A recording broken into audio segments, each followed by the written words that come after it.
The heavy iron door of the Scotland Yard evidence room groaned shut, its bolts sliding home with a metallic screech that cut through the humid basement air like a blade. 17 officers, hardened men of the Metropolitan Police, their faces etched with the grim resolve of Ripper hunts past, had marched inside just moments before, lanterns raised against the shadows. Now, silence. Absolute, suffocating silence from within the vault's depths. Inspector Gregory Lestrade stood frozen outside, his ferret-like face paling under the sputtering gaslight. His wiry frame trembled as he pounded on the door, the sound muffled by layers of reinforced steel. Around him, a handful of constables shifted uneasily, their boots scraping the damp flagstones of the underground corridor. The air hung thick with the scent of mildew and old blood, remnants of Ripper evidence stored here since '88. Lestrade's knuckles split against the unyielding metal. "Open up," he shouted. "This isn't funny, lads. Report." No answer. Only a faint, rhythmic thumping from the other side, growing erratic like hearts pounding in unison. Then a muffled cry pierced the barrier, agonized, pleading. "God help us," someone inside gasped, voice warping through the seams. "It's alive, the walls at—" "They're breathing." Lestrade's scowl deepened into outright terror. He spun to the nearest constable, a young auxiliary named Eliza Thorne, her sharp eyes wide but steady despite her 24 years. "Thorne," he barked, "fetch the Chief Inspector and get that bloody door open. Now." Eliza nodded. Her dark hair pinned severely under her cap and bolted up the creaking stairs, her footsteps echoing into the labyrinth of Scotland Yard's night-shrouded halls. Above ground, the fog of autumn 1888 choked London's streets, gas lamps blooming like sickly yellow flowers in the gloom. Whitechapel still whispered of the Ripper's shadow, 5 canonical murders unsolved, the city a powder keg of paranoia. Institutions like the Yard were fraying, whispers of corruption slithering through the ranks. And now this, 17 good men trapped in the one place holding the Ripper's secrets, bloodied letters, a preserved kidney, that infernal leather apron stained eternal. Sherlock Holmes lounged in the worn armchair of 221B Baker Street, the violin idle on his lap, a syringe glinting on the side table. The cocaine coursed through him, sharpening the world's edges to razor points, yet dulling the void within. 35 years old, tall and gaunt, his hawk-like profile cut against the firelight, piercing grey eyes half-lidded in chemical reverie. Boredom was his true enemy, the idleness that gnawed deeper than any case. The Afghan campaign's echoes had faded. Watson's chronicles painted him a hero, but heroes didn't chase phantoms in needles. Dr. John Watson burst through the door, his stocky frame ruddy from the chill dash across town, moustache bristling. "Holmes," he panted, slipping off his greatcoat, "something unholy's afoot at the Yard. Lestrade's in a state sent Thorne to fetch you. The evidence room sealed itself with 17 men inside." Holmes's eyes snapped open, the haze parting like fog before dawn. "Sealed itself," he echoed, rising fluidly, deerstalker already in hand. "Preposterous. Doors don't act with agency, Watson. Faulty mechanism, mass hysteria from Ripper fever." Still, his pulse quickened. Not from drugs, but the siren call of the irrational. He pocketed the syringe with practiced sleight. Mind already dissecting possibilities. Hydraulic failure, sabotage, acoustic hallucination from confined echoes. They cabbed through the labyrinthine streets, the hansom's wheels splashing through puddles that reflected hellish orange from lamps. Holmes observed Watson's tension, the doctor's war-scarred hands clenching. You'd think after Reichenbach rumors he'd rest, Holmes thought. But loyalty bound them tighter than blood. At the Yard, chaos reigned. Hargrove's burly silhouette barked orders in the lobby, his walrus mustache quivering, red face gleaming with sweat. 54 and climbing to commissioner, Elias Hargrove embodied the Yard's iron fist, ruthless ambition masking whatever skeletons lurked. Lestrade, Holmes announced, striding into the basement like a spectre, his Inverness cape shedding droplets, Watson at his heel. What precise nonsense has the Yard concocted this night? Lestrade whirled, relief warring with scorn. Thank God. Or the devil himself. It's the vault, the evidence room. We heard scratchings like rats the size of men, sent in the night shift to clear it. Door slammed, locked from inside, but no one's responding. Thorne heard screams. Breathing walls, Holmes, bloody breathing. Holmes knelt before the door, gaunt fingers tracing welds and hinges, nose inches from the cold iron. Temperature differential negligible, he murmured. No external force evident. 17 men. Names. Lestrade rattled them off. Peters, O'Malley, the lot. Solid coppers. No drunks among them. Watson pressed an ear to the metal. Listen, he urged. There, the thumping, like drums in a tomb. Holmes silenced him with a glance, then rapped sharply. Code 3, affirm status. Pause. Nothing. He withdrew tools from his pocket, a slender pick, a listening glass, working the lock with surgical grace. It resisted, tumblers frozen as if welded by divine malice. Impossible, he breathed, first fracture in his composure. Victorian engineering doesn't defy physics. Hargrove lumbered down, Thorne trailing.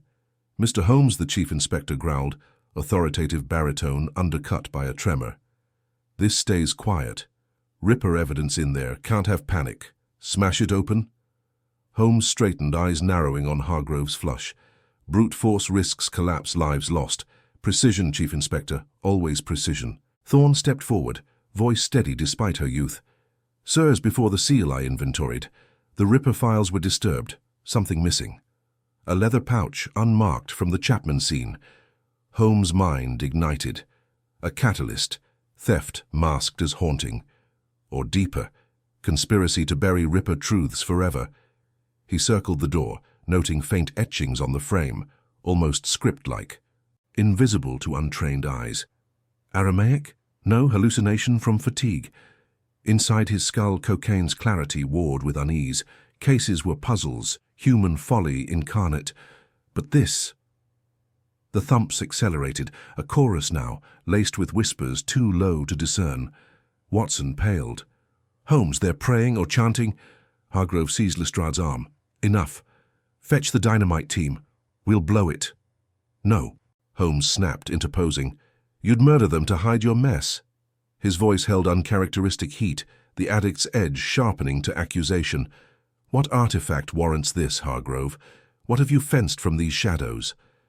The chief inspector's eyes flickered. Guilt? Rage?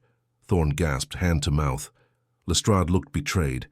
The thumps crescendoed into frenzy, then ceased.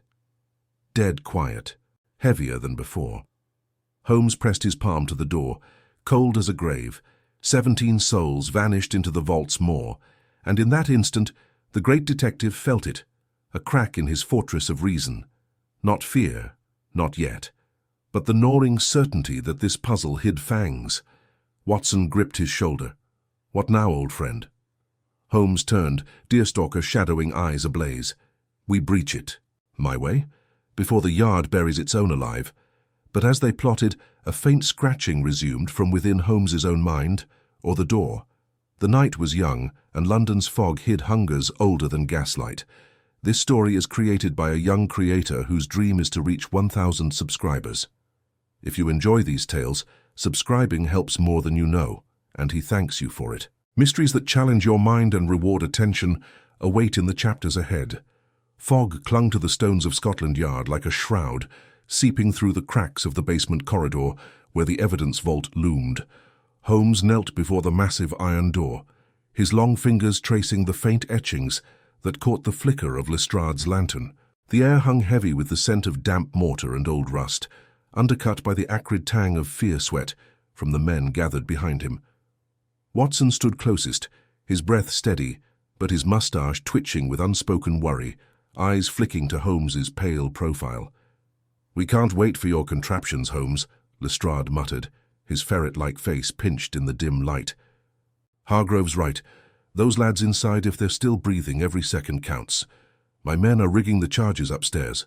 Holmes didn't rise, his hawk-like gaze fixed on a hairline fracture in the seal, where a thin bead of what looked like wax, or congealed blood, had trickled months ago. Dynamite would scatter evidence like confetti in a gale, he replied coolly, voice a scalpel slicing the tension. And if your theory of spontaneous combustion holds, Inspector, You'd ignite an inferno that engulfs us all. No, we use acid, sulfuric, diluted precisely. Thorne, fetch the chemist's kit from the forensics lab. Tell them it's for the Ripper exhibit restoration.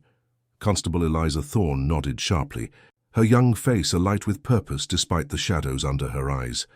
She was slight, with sharp cheekbones and auburn hair pinned severely under her cap, but her steps echoed with resolve as she hurried away. Watson watched her go, then leaned in close to Holmes. "You're pushing them, old chap. Hargrove's face is thunder, and those scratches, you heard them too, not the wind." Holmes straightened at last, Deerstalker casting his piercing grey eyes in deeper shadow. Wind in a sealed tomb. No, Watson, human or mechanical. A signal. He turned to the Chief Inspector, who loomed like a red-faced bull, walrus moustache bristling. "Chief Inspector Hargrove, your impatience betrays you. This vault wasn't sealed on a whim. Logs show your signature on the order, dated the night after the Stride murder." "Why?" Hargrove's burly frame stiffened, meaty hands clenching at his sides. "Routine lockdown after the press frenzy, Holmes. Ripper hysteria. Evidence tampered with. Fanatics sniffing about." Thorne mentioned a missing pouch from Chapman's scene, leather unmarked. Trifle compared to 17 lives. "A trifle," Holmes echoed softly, stepping closer until the lantern light carved harsh lines on both their faces. Yet here we stand, listening to graves scratch back. Watson shifted uncomfortably, the chill seeping through his wool greatcoat, while Lestrade paced, boots scraping stone. Thorne returned swiftly, arms laden with vials and a brass retort, her breath quick. Chemist grumbled, but handed it over. "Said the Ripper files reek of sulphur already." "Fitting," he joked. Holmes took the kit with a nod, his gaunt hands steady as he mixed the solution under the lantern's glow. Bubbles hissed faintly, releasing a vinegary fumes that stung the eyes. Watson coughed, waving his hand. "Smells like the devil's own breath." "Precisely," Holmes murmured, mind racing through possibilities. Cocaine's whisper tugged at the edges of his focus, a 7% haze he craved to sharpen the world, but he pushed it down, channeling it into precision. The artifact Thorne noted, not mere theft, but substitution. Something swapped in, pulsing with agency. He applied the acid with a glass rod, watching it eat into the wax seal methodically, tendrils of smoke curling upward like spectres. Minutes stretched, the group silent save for the drip of melting seal and their ragged breaths. Hargrove mopped his brow with a handkerchief, his authoritative bearing cracking. My God, if they're alive in there. Suffocated, clawing at the walls. Then it came, a low moan from beyond the door, not thumps this time, but a drawn-out wail, layered, as if multiple voices harmonized in agony. Watson's hand flew to his revolver instinctively. Holmes froze, rod midway, acid sizzling louder. "Praying," Lestrade whispered hoarsely, "like monks in torment." "Or Latin," Holmes corrected, though doubt flickered in his chest, an unfamiliar tremor, incantation. He resumed, the seal buckling at last with a wet crack. Steam billowed as he pried the edge with a crowbar from Thorne's kit, metal groaning in protest. Light from the lantern pierced the gloom first, revealing racks of shadowed boxes, yellowed files stacked haphazardly, and the Ripper's grisly trophies under glass, knives crusted dark, letters in spidery script. But no bodies. No 17 officers sprawled in heaps. "Empty," Watson breathed, stepping forward, revolver drawn. "Holmes, look. Footprints in the dust, fresh, leading to the back wall." Hargrove shoved past, bellowing for his men. "Where the blazes are they?" "Thorne, Lestrade, search." Holmes moved like a shadow, cataloguing, disturbed crates marked Whitechapel seizures 1888, one pried open, contents gone, a faint charring on the floor, circular, as if something had burned from within. And there on the back wall, a secondary door, hidden, camouflaged as shelving, ajar by inches. The moans emanated from there, muffled, insistent. "A false back," Holmes said triumphantly, though his pulse quickened unnaturally. "Sub-vault. Ingenious." He wedged the crowbar, muscles straining under his lean frame, until it swung wide. Darkness yawned, colder than the Thames in winter, carrying a fetid reek of earth and decay. Thorne gagged, covering her nose. Lestrade lit a fresh lantern, thrusting it in. They saw them then, or what remained. 17 figures huddled in the subchamber, uniforms torn, faces gaunt and streaked with grime, eyes wide and unblinking, not dead, but transfixed, murmuring in unison, hands clasped in a circle around a central pedestal. Upon it sat the missing leather pouch, split open, spilling black pebbles that gleamed unnaturally. "Officers!" Hargrove roared, rushing in. What in hell happened? The nearest man, a sergeant with wild hair, lifted his head slowly, lips moving, but words slurred. "The stones. They sing. Called us. The seal. To keep them in." Holmes approached cautiously, Watson at his flank. Cocaine's clarity surged unwanted, sharpening details. The pebbles weren't stone, obsidian shards etched with symbols matching the door's faint script. Sumerian? Pre-Christian rite embedded in Ripper law? One officer lunged suddenly, grabbing Holmes's sleeve with skeletal fingers. "Don't touch. It hungers. Took McBride first, burned him from inside like Chapman. We sealed ourselves to contain it." Watson pulled Holmes back. "They're delirious. Hallucinations from gases, perhaps." But Holmes felt it now, undeniable. A vibration underfoot, sinking with the men's chants, resonating in his bones. Reason fracturing further. Hargrove bellowed orders to extract them, but as hands pulled the officers free, one pebble rolled loose, skittering toward Holmes's boot. He knelt to examine it, pulse thundering, warm, pulsing faintly like a heart. Thorne cried out from the main vault. "Sirs, the files. Chapman's autopsy report, it's altered.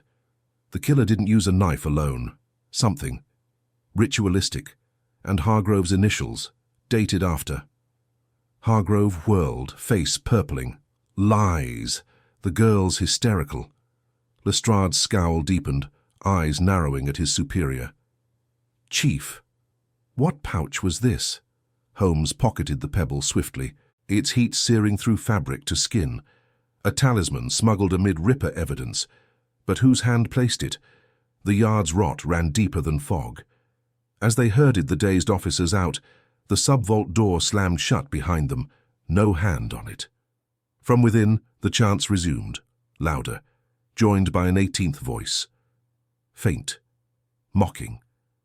Holmes's mind reeled. Not 17, never was. And in the pouch's remnants, a final shard caught light, inscribed with his own initials, forged but flawless. Who had lured him here, and what awakened in the dark? Holmes' fingers tightened around the shard in his pocket, its unnatural warmth seeping through layers of wool like a living ember against his thigh. The corridor outside the sub-vault echoed with the officers' ragged breaths. Their bodies slumped against the damp stone walls, eyes glassy and distant. Gas lamps flickered overhead, casting long shadows that danced like spectres across Hargrove's reddening face. Watson steadied one of the men, a constable whose uniform hung loose on his frame, murmuring reassurances about fresh air and physicians. Lestrade rounded on Hargrove, his ferret-like features twisted in accusation. "Chief Inspector, that pouch. Where did it come from? And these marks on the door, Sumerian script. This isn't some prank. Men don't seal themselves alive for nothing." Hargrove's walrus mustache bristled as he jabbed a thick finger at Lestrade. "Mind your tongue, Inspector. Delirium from bad air, that's all. Ripper evidence stirs ghosts in weak minds. We've got a Ripper copycat on the loose. Focus on that, not fairy tales." But Holmes barely heard them. The vibration hummed in his chest now, syncing with his pulse, a rhythm older than the Thames fog pressing at the barred windows. Cocaine's edge sharpened it all too clearly. The officer's chants lingered in his ears, not madness but a cadence, pulling at something primal buried under years of logic. He slipped the shard free under cover of adjusting his coat, holding it to the lamplight. His initials, S.H., etched in meticulous strokes, yet the handiwork flawless, predating his arrival. Forged by whom? Someone who knew his vanity for puzzles. Thorne burst from the main vault then, her sharp eyes wide, clutching a yellowed file singed at the edges. Sirs, it's worse. Chapman's report, canonical Ripper victim. The cuts weren't just surgical, ritual incisions matching these symbols, and notations in Hargrove's hand, post-mortem, referencing a vessel transferred to private hands. She thrust it toward Lestrade, her voice steady despite the tremor in her fingers. Hargrove snatched the file, scanning it with feigned boredom. Tampered by the same lunatics who locked themselves in. Destroy it. All of it. No, Holmes interjected softly, stepping forward. His voice cut the tension like a scalpel.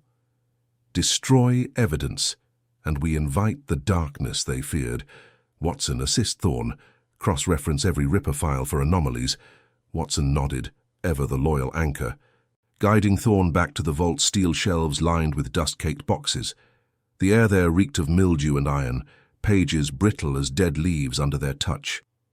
Holmes turned to the nearest officer, the sergeant whose wild hair matted with sweat. Tell me plainly, what hunger? The man blinked slowly, as if surfacing from depths. It started with the new crates, sir. Ripper trophies smuggled back from Whitechapel raids. A pouch of black stones, warm like flesh. Hargrove said store 'em deep, but they whispered, names, sins. McBride touched one, his eyes boiled white, screaming of Chapman reliving her end. We sealed the door to starve it, thought it trapped. Lestrade snorted, but doubt cracked his scowl. 17 of us, voluntary, oath-bound, but voices multiplied inside. Pulls at the mind, sir, yours now too. Holmes felt it, a whisper at his skull's edge, not words but urges. Open me, know me. He crushed the shard in his fist, pain grounding him. Nonsense, psychological contagion from isolation.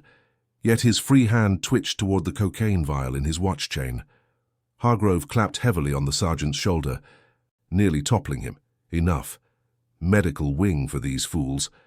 Holmes, your theories amuse, but Scotland Yard runs on facts, not hauntings. Leave before I charge you with tampering. As Hargrove stormed off, bellowing for reinforcements, Holmes motioned Watson aside into a shadowed alcove. The pebble pulses, John, not imagination, and my initials, planted to draw me in. Someone anticipates my interference. Watson's mustache quivered with concern. Holmes, you're pale. That stone, discard it. We've cases enough without, whatever this is. Holmes met his friend's gaze, the bond forged in bullet scars and shared silences straining under unspoken fear. For the first time reason faltered, admitting a shadow beyond deduction. I cannot. It connects the Ripper's savagery to this rot.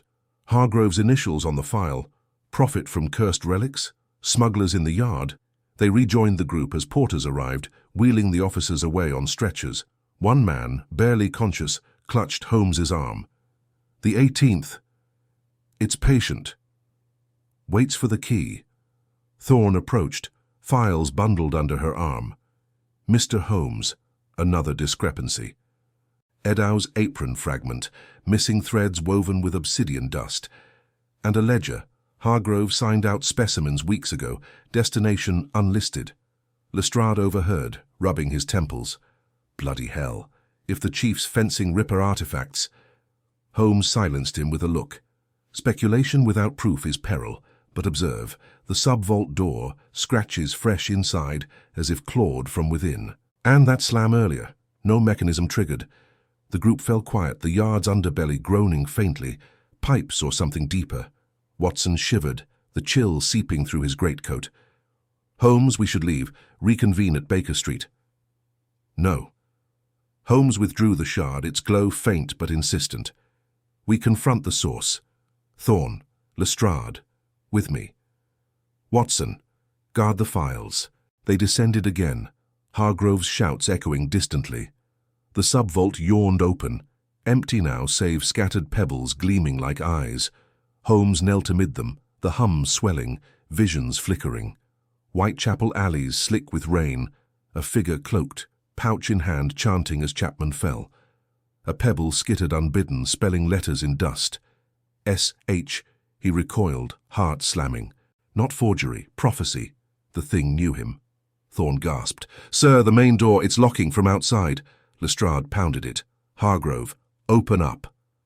But footsteps retreated, and darkness deepened as lamps guttered. The pebbles stirred, rising slightly, whispers coalescing. Join us. Reason fails. Embrace. Holmes's mind raced, cocaine's temptation surging as rationality cracked. Watson pounded from beyond, voice muffled. Holmes!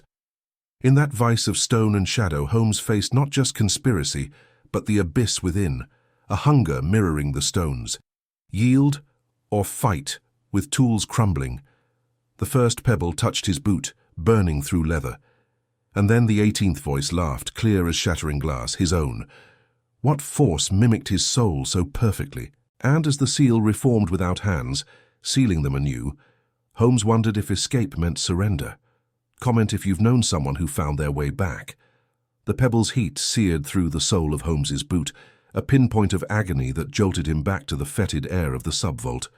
He kicked it away, scattering a dozen more that clattered like teeth against the stone floor. Their faint glow pulsed in rhythm with his accelerating pulse, casting erratic shadows that danced like mocking spectres on the walls. Thorne pressed against the main door, her fists raw from pounding, while Lestrade rummaged frantically through his pockets for tools that weren't there. Beyond the barrier, Watson's voice thrummed dully, laced with desperation. Holmes, get out. Hargrove's gone mad. He's barricaded the upper level. Madness indeed, Holmes thought, but whose? His mind, sharpened by years of cocaine-fueled clarity, now frayed at the edges.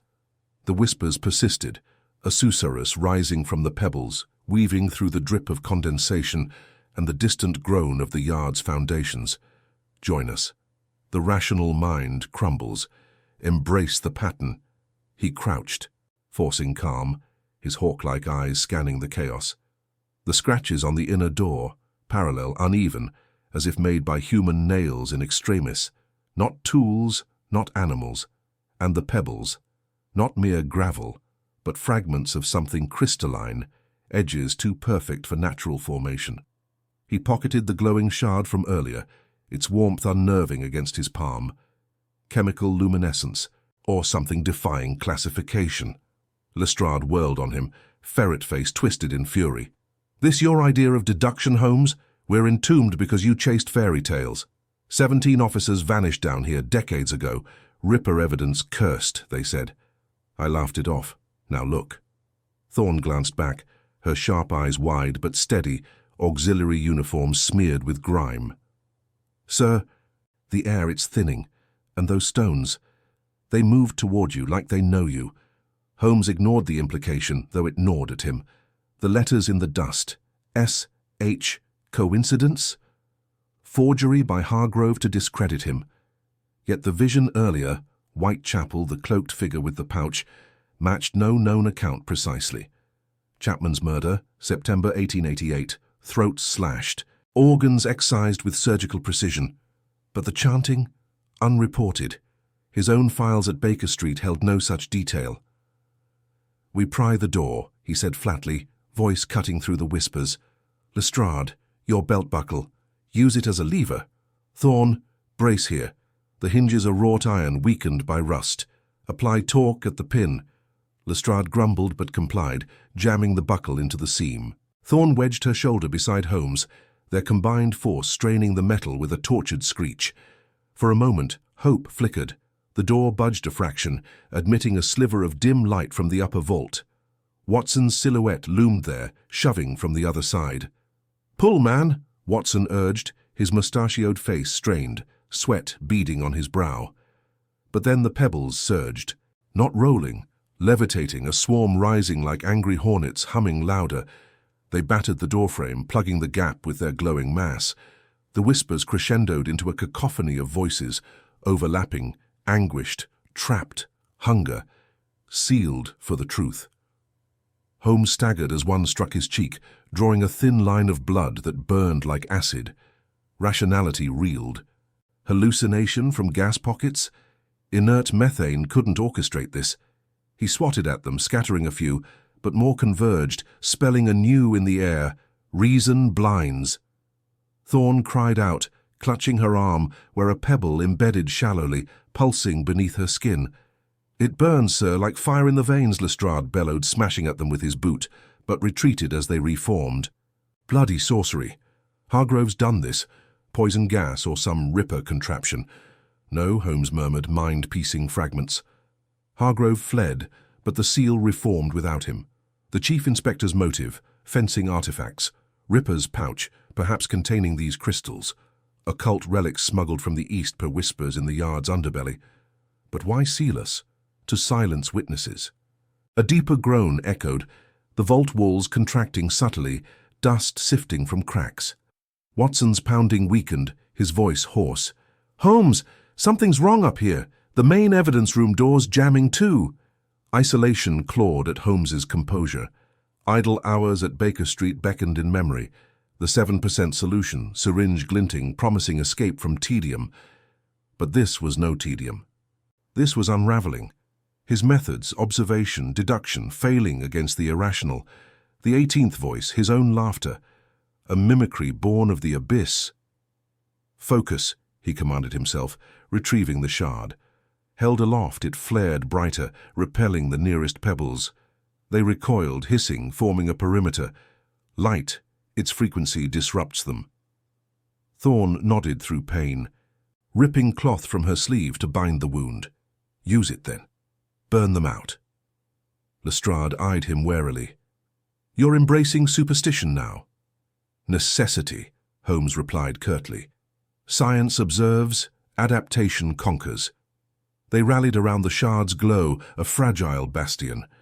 Holmes swept it in arcs, carving a path to the door. Pebbles shattered on contact, releasing puffs of acrid smoke that stung the eyes and throat. The whispers fractured into screams, 17 distinct agonies, names flickering in Holmes's vision. Officer Hale pleading, Sergeant Mills cursing. Down to the last, a boyish constable begging for mother. Flashback seized him. His own abyss, violin silent, cocaine vial empty. Watson's concerned gaze. "You'd destroy yourself for a puzzle, old chap. Not destroy, solve." The door groaned open wider under their assault, Watson's arm thrusting through, grabbing Thorne's hand. "Out, now!" She scrambled up, Lestrade next, hauling Holmes last. But as Holmes crossed the threshold, the shard slipped, tumbling back into the swarm. Pebbles engulfed it, glow extinguishing. The sub-vault mouth snapped shut, not with stone but a membrane of writhing crystals, sealing seamlessly. Watson pulled him clear, slamming the upper vault door behind. They collapsed amid the file cabinets, gasping in the relative safety of the evidence room proper. But safety was illusion. The main door to the corridor rattled, locked from without, Hargrove's doing. Thorne winced, digging the pebble from her arm with a penknife. It crumbled to dust, but the mark remained, throbbing. What were they? Souls trapped. Holmes examined the residue, pupils dilating. Quartz matrix, infused with phosphor.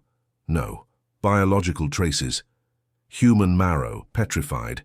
The officers didn't vanish. They were transmuted. Ripper's killer used the crystals to preserve evidence and victims. Lestrade paled. Hargrove knew. He's selling them to collectors, occultists. But why mimic you? To draw me in, Holmes realized. The visions, the letters, bait tailored to my vanity. But the laughter, intimate knowledge. Watson reloaded his revolver, stocky frame tense. "We break out, confront Hargrove. Your lockpicks, Holmes." "In my coat, left downstairs. Improvise." They tore at the door's mechanism, Lestrade's ferocity renewed, Thorne's resolve hardening despite pain. Hours blurred, sweat-soaked, muscles screaming, until a pin sheared, the door swinging free. Corridor empty, gas lamps flickering low. Hargrove's office light burned ahead. But as they advanced, a trail of pebbles led there, glowing faintly. Whispers resumed. Softer. "Come see." Holmes hesitated. The group's breath held. Confront the chief or pursue the source below? The trail pulsed invitingly, promising answers amid the growing dread that reason alone might doom them all. Watson's hand gripped his shoulder. "Whatever Hargrove hides, it mirrors your demons, Holmes, face it." And with that the detective stepped forward, the pebbles parting like obedient hounds, leading into shadow where Hargrove waited, or something wearing his skin. The pebbles gleamed under the sputtering gas lamps, each one a tiny beacon pulsing with an inner light that seemed to breathe in rhythm with Holmes's own accelerating pulse. He moved ahead, his lanky frame cutting through the shadowed corridor like a blade, the deerstalker cap casting a deeper shade over his hawk-like features. Behind him, Watson's steady footsteps echoed, revolver at the ready, his mustachioed face set in grim determination. Lestrade followed close, wiry body coiled like a spring, ferret-like eyes darting to every alcove. Thorne brought up the rear, her sharp-eyed gaze fixed on the wound in her arm, where the throbbing had deepened to an insistent hum, as if something alive stirred beneath her skin. Hargrove's office door loomed at the corridor's end, heavy oak reinforced with iron bands, a sliver of warm light leaking from beneath. The pebbles converged there, forming a neat arrow pointing to the threshold. Holmes knelt, scooping one up between gloved fingers. It was warm, unnaturally so, and as he held it to his grey eyes, faint etchings resolved, tiny faces, contorted in silent screams, frozen in crystalline agony. 17 of them, he counted, matching the vanished officers. Not mere victims, but witnesses, preserved in perpetuity. A low chuckle emanated from within the office, not Hargrove's booming baritone, but something thinner, mocking. Holmes rose, signalling silence, and twisted the knob. Unlocked. He pushed inward, the door creaking on well-oiled hinges. Chief Inspector Eliza Hargrove sat behind his massive desk, burly frame slouched in a leather chair that groaned under his weight. His red face glistened with sweat, walrus mustache twitching as he nursed a tumbler of whiskey. Maps of Whitechapel's fog-choked alleys covered the walls. Pinned alongside Ripper case files yellowed with age. But the room's center held the horror, a glass case displaying jagged crystal shards, each harboring swirling mists that coalesced into humanoid shapes. The air hummed with a low vibration, raising the hairs on Holmes's neck. "Come in, Mr. Holmes," Hargrove drawled, voice slurred yet precise. "I've been expecting you. Sit. Or do consulting detectives prefer to loom?" Holmes remained standing, eyes scanning. No guards. No weapon visible save the inspector's service revolver holstered at his belt. Watson edged in beside him, covering the room, while Lestrade and Thorne flanked the doorway, breath shallow. "You sealed the evidence room," Holmes stated flatly. "Trapped us with those things from the sub-vault." Hargrove's laugh rumbled, but his eyes, usually piggish and shrewd, held a glassy remoteness. "Sealed? Mere precaution. The Ripper's relics stir unrest. Collectors pay fortunes for such authenticity." He gestured to the case. "Petrified essence. Officers who pried too deep. Touch one and it touches back." Lestrade surged forward, face twisting in fury. "You murdering swine! Selling yardmen like trinkets.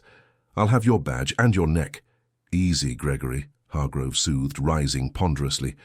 20 years I've climbed these ranks. You think a ferret like you grasps the game?" The Ripper wasn't just a blade in the fog.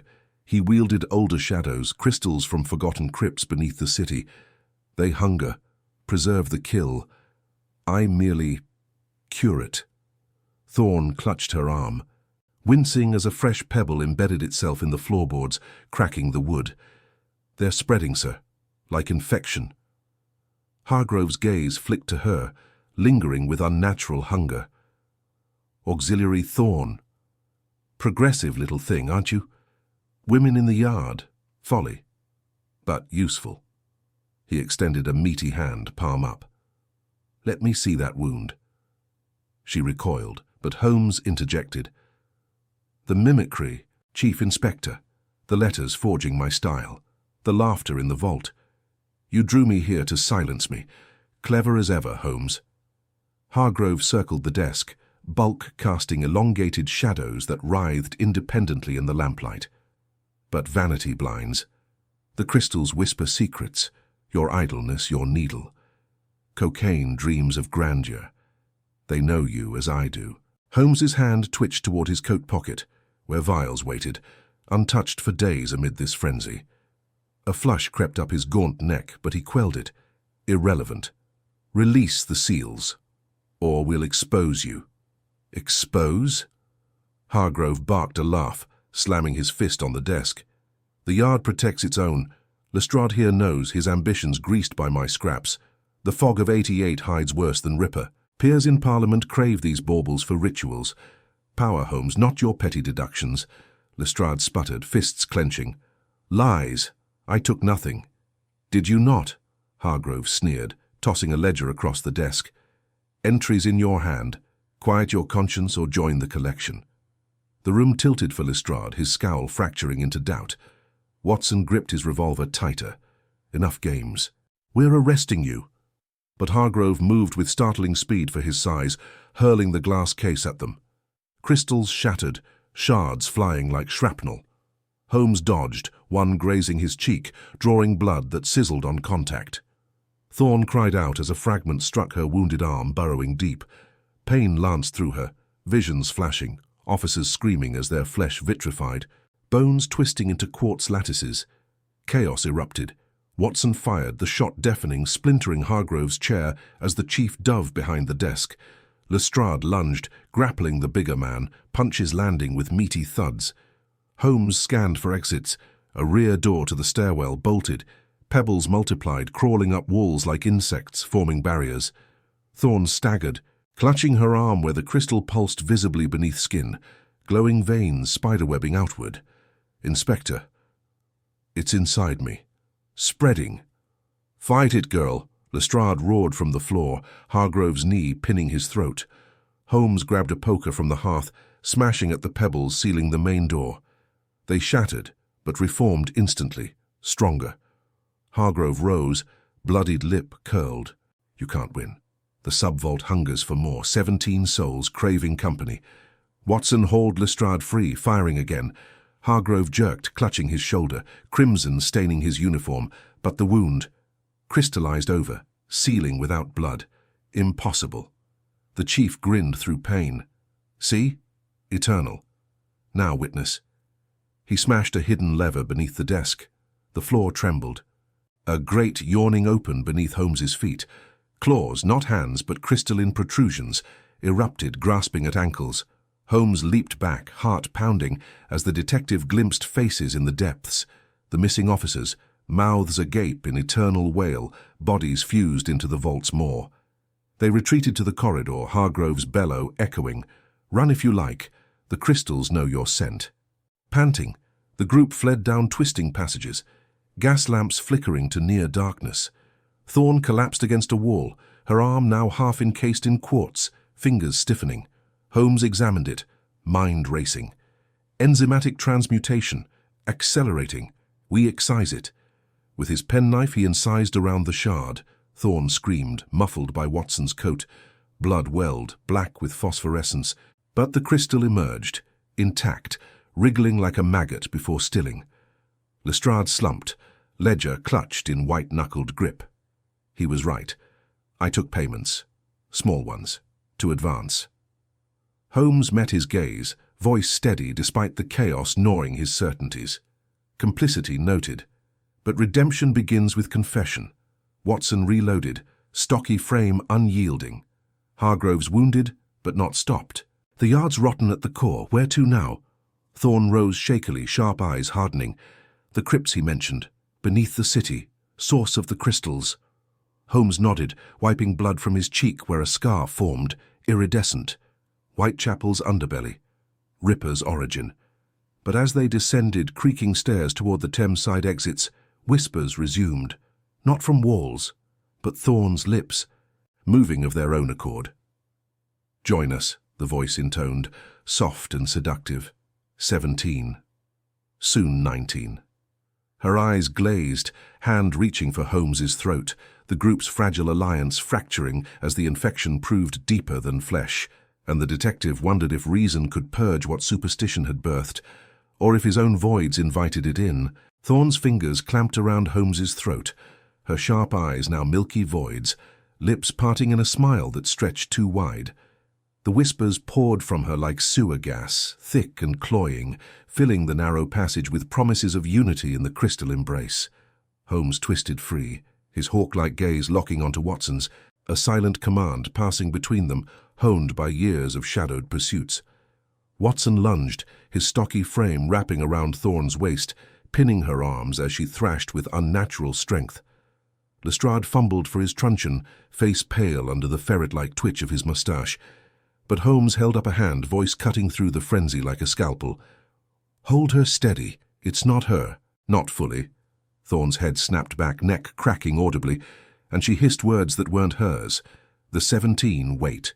Flesh weakens. Join the lattice." The air grew heavier, laced with the metallic tang of ozone and rot, as if the stones themselves exhaled decay. Holmes knelt close, peering into her dilated pupils, where flecks of quartz danced like stars in a poisoned sky. The infection burrowed deeper than veins, into the mind, twisting will into worship. His own cheek burned where the iridescent scar pulsed, a faint itch spreading toward his jaw. He ignored it, forcing reason to anchor him amid the unraveling. Watson grunted, muscles straining. "She's burning up, Holmes, like a furnace inside." Indeed, her skin radiated heat, slick with sweat that evaporated too quickly, leaving crystalline residue on Watson's sleeves. Lestrade paced, ledger crumpled in his fist, his scowl deepening into something rawer, guilt etched like acid. "I knew about the payments, Holmes. Hargrove slipped me notes, favors for looking away from the evidence halls, ripper relics they called them, said it funded the yard's future. But this abomination, my ambition blinded me." Holmes rose, wiping his hands on his Inverness coat, the fabric stiffening where Thorne's touch lingered. "Confession noted, Inspector, but words alone won't purge this. We press to the crypts, sever the source." Thorne convulsed, her body arching as Watson pinned her to the damp floor. A shard erupted from her palm, slicing his forearm, a shallow gash that wept luminous fluid. Watson cursed under his breath, binding it with his handkerchief, the cloth darkening instantly. "We can't drag her like this, Holmes. She's a liability." The detective's mind raced, cataloguing symptoms. Psychosomatic compulsion, enzymatic crystallization, auditory hallucinations manifesting physically. Yet, beneath the science, a void yawned, his own. Idle days blurred by cocaine dreams, voids where faith in pure reason faltered. Had the needle's haze left him susceptible, inviting this crystalline madness as surely as Hargrove's greed? No time for self-recrimination. Bind her mouth. We move. Lestrade tore a strip from his own coat, gagging Thorne as her muffled chants vibrated against the cloth. They hauled her between them, stumbling down the creaking stairs toward the Thames-side underbelly. Gas lamps sputtered, casting elongated shadows that writhed like veins on the walls. The air thickened with river mist seeping through grates, carrying the sludge scent of Whitechapel's forgotten veins. Footsteps echoed above, Hargrove's bellows fading into organized pursuit. The burly chief inspector, walrus mustache bristling, had rallied loyalists, their boots thundering like judgment. Holmes calculated, 5 minutes lead at best. The crypts lay beneath the old slaughterhouses, Ripper's reputed lair, where Victorian vice festered unchecked. As they emerged into a fog-choked alley off the embankment, the Thames lapped hungrily at mossy pilings, its surface oily under gaslight. Thorne slackened in their grip, eyes fluttering, but her whispers persisted, burrowing into Holmes's skull. 17 become eternal. You feel it, seeker of truths. The lattice calls. He shook it off, hawk eyes scanning the gloom.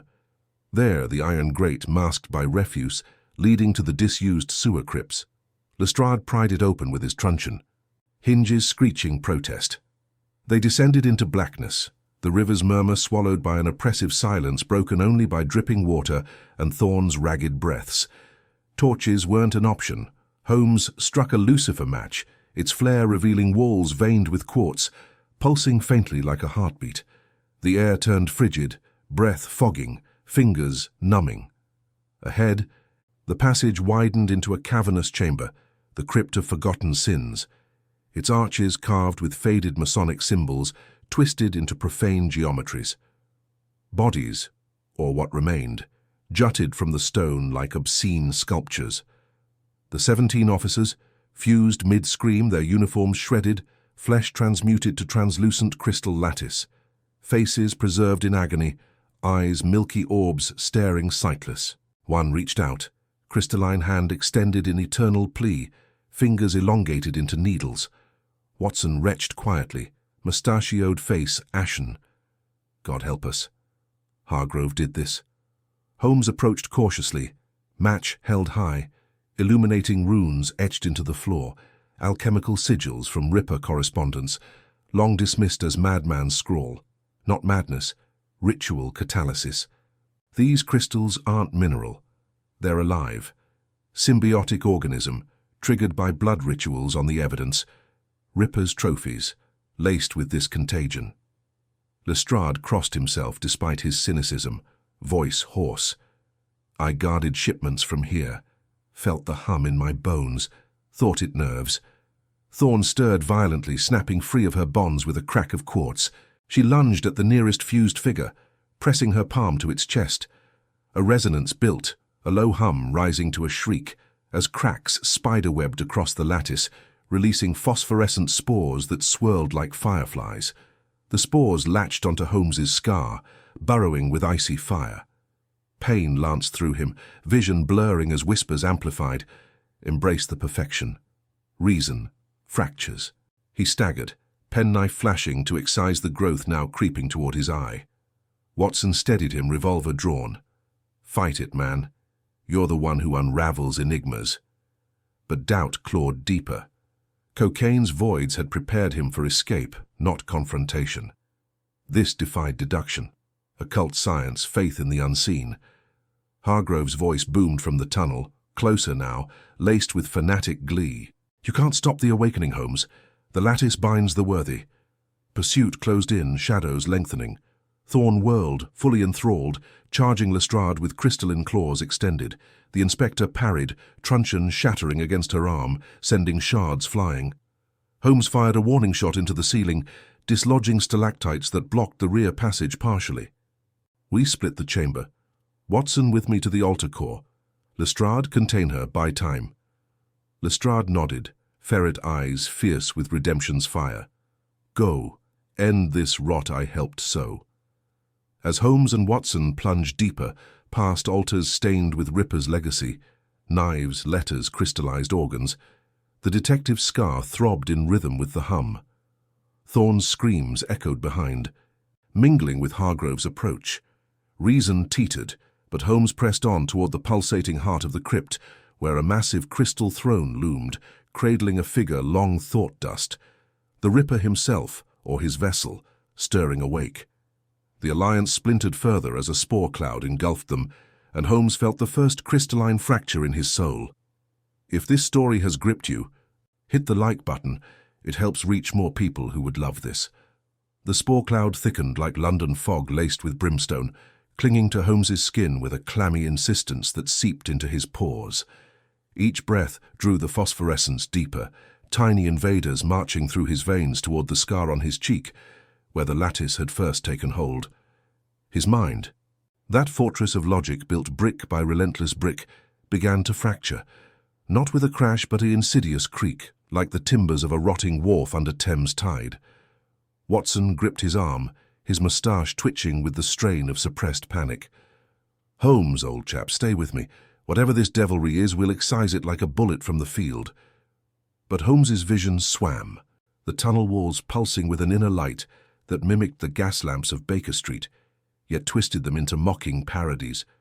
Faces emerged from the crystal facets, 17 officers, their forms preserved in eternal agony, mouths agape in silent screams, eyes milky with crystalline growth. Their uniforms, once the proud blue of the Metropolitan Police, now veined with quartz, hung in tatters. One, a sergeant with a nameplate reading Barrow, reached out a petrified hand, fingers curling as if to warn or welcome. The detective shook his head, forcing deduction through the haze. These men hadn't been sealed by accident. They'd been offered, willingly or not, to the lattice's hunger. Hargrove's doing, no doubt, fencing Ripper relics to occult collectors until the artifacts fused into this abomination. But why? Greed alone couldn't explain the fervor in the Chief Inspector's voice, the glee that bordered on rapture. Ahead, the passage widened into the heart of the crypt, a cavernous chamber beneath Scotland Yard's foundations, forgotten even in the Yard's mustiest archives. The air hummed with a low vibration that rattled Holmes's teeth, carrying the metallic tang of blood, long dried, and the sweeter rot of preserved flesh. At the center loomed the crystal throne, a monstrosity 10 feet high, its throne back carved into jagged spires that wept luminous sap. Upon it sat the figure, a man or what remained, shrouded in a tattered cape, stained with the infamy of Whitechapel. His face, gaunt and shadowed, bore the Ripper's signature, a surgeon's precision in the scars, eyes sunken like pits in a death mask. He stirred, not fully awake, but aware. Chest rising in shallow rhythm, one hand clutching a gleaming scalpel encrusted with gems that pulsed in sync with Holmes's scar. The spores whispered again, "Clearer now, join us, perfect the cut. Reason is the dull blade, embrace the divine edge." Holmes staggered forward, revolver heavy in his grip. Watson covered him, lamp held high, casting Rembrandt shadows that danced like demons on the walls. "Look at it," Holmes breathed, voice ragged. "The vessel, the Ripper's essence, crystallized, waiting for a host. Hargrove means to claim it, become the perfect killer unbound by flesh." Before Watson could reply, a crystalline chime echoed from behind, Thorne's pursuit, or Hargrove's. Lestrade's grunts and curses filtered through, mingled with shattering impacts. The inspector was holding, but barely. Holmes's mind raced, piecing the puzzle even as pain clawed his temples. The evidence room sealed not to contain evidence, but to incubate this. 17 souls as fertilizer for the throne's awakening. Hargrove, ambitious climber, discovered the relic's power during Ripper hunts, smuggled them, let the lattice grow. His scar burned hotter, visions assaulting him, cocaine vials shattering against logic's altar. Watson's faithful gaze turning accusatory, Baker Street dissolving into Whitechapel's alleys where he wielded the scalpel himself. "No," he growled inwardly. "That was morphine's lie, idleness is poison." This was worse, truth inverted, reason seduced into faithlessness. Watson lunged to the throne's base, probing with his penknife. Solid as diamond, yet warm, thrumming. "We need to shatter it, Holmes. Dynamite from the armory." Too late. Footsteps thundered. Hargrove bursting into the chamber, walrus mustache flecked with crystal dust, eyes wild with zeal. Behind him, Thorne, half her face a mask of quartz, claws glinting. Lestrade trailed, bloodied truncheon in hand, ferret face pale but resolute. "You meddling rationalist," Hargrove bellowed, revolver leveled. "The lattice chooses the worthy. I've fed it the weak. Those 17 fools who sniffed too close. Now it offers perfection, the Ripper's art refined. No more sloppy kills in fog, precision eternal." Holmes raised his own weapon, steady despite the tremor in his limbs. "Your ambition blinds you, Hargrove. This isn't power, it's parasitism. The Ripper was no artist, just a butcher elevated by fear." Laughter boomed from the Chief Inspector, echoing off crystals that amplified it into a chorus. "Fear? This is evolution. The spores touched you, Holmes. Feel it. The clarity beyond deduction." Indeed, the whispers surged, urging surrender. Holmes's finger tightened on the trigger, but doubt paralyzed him. What if Hargrove spoke truth? His methods had failed before. Mary Morstan's shadow, Irene's escape. Cocaine-filled voids logic couldn't. This could fill them forever. Watson fired first, bullet ricocheting off Hargrove's crystalline bracer, showering sparks. Thorne leaped, tackling Lestrade anew. The inspector rolled, pinning her, but her shards gashed his arm deep.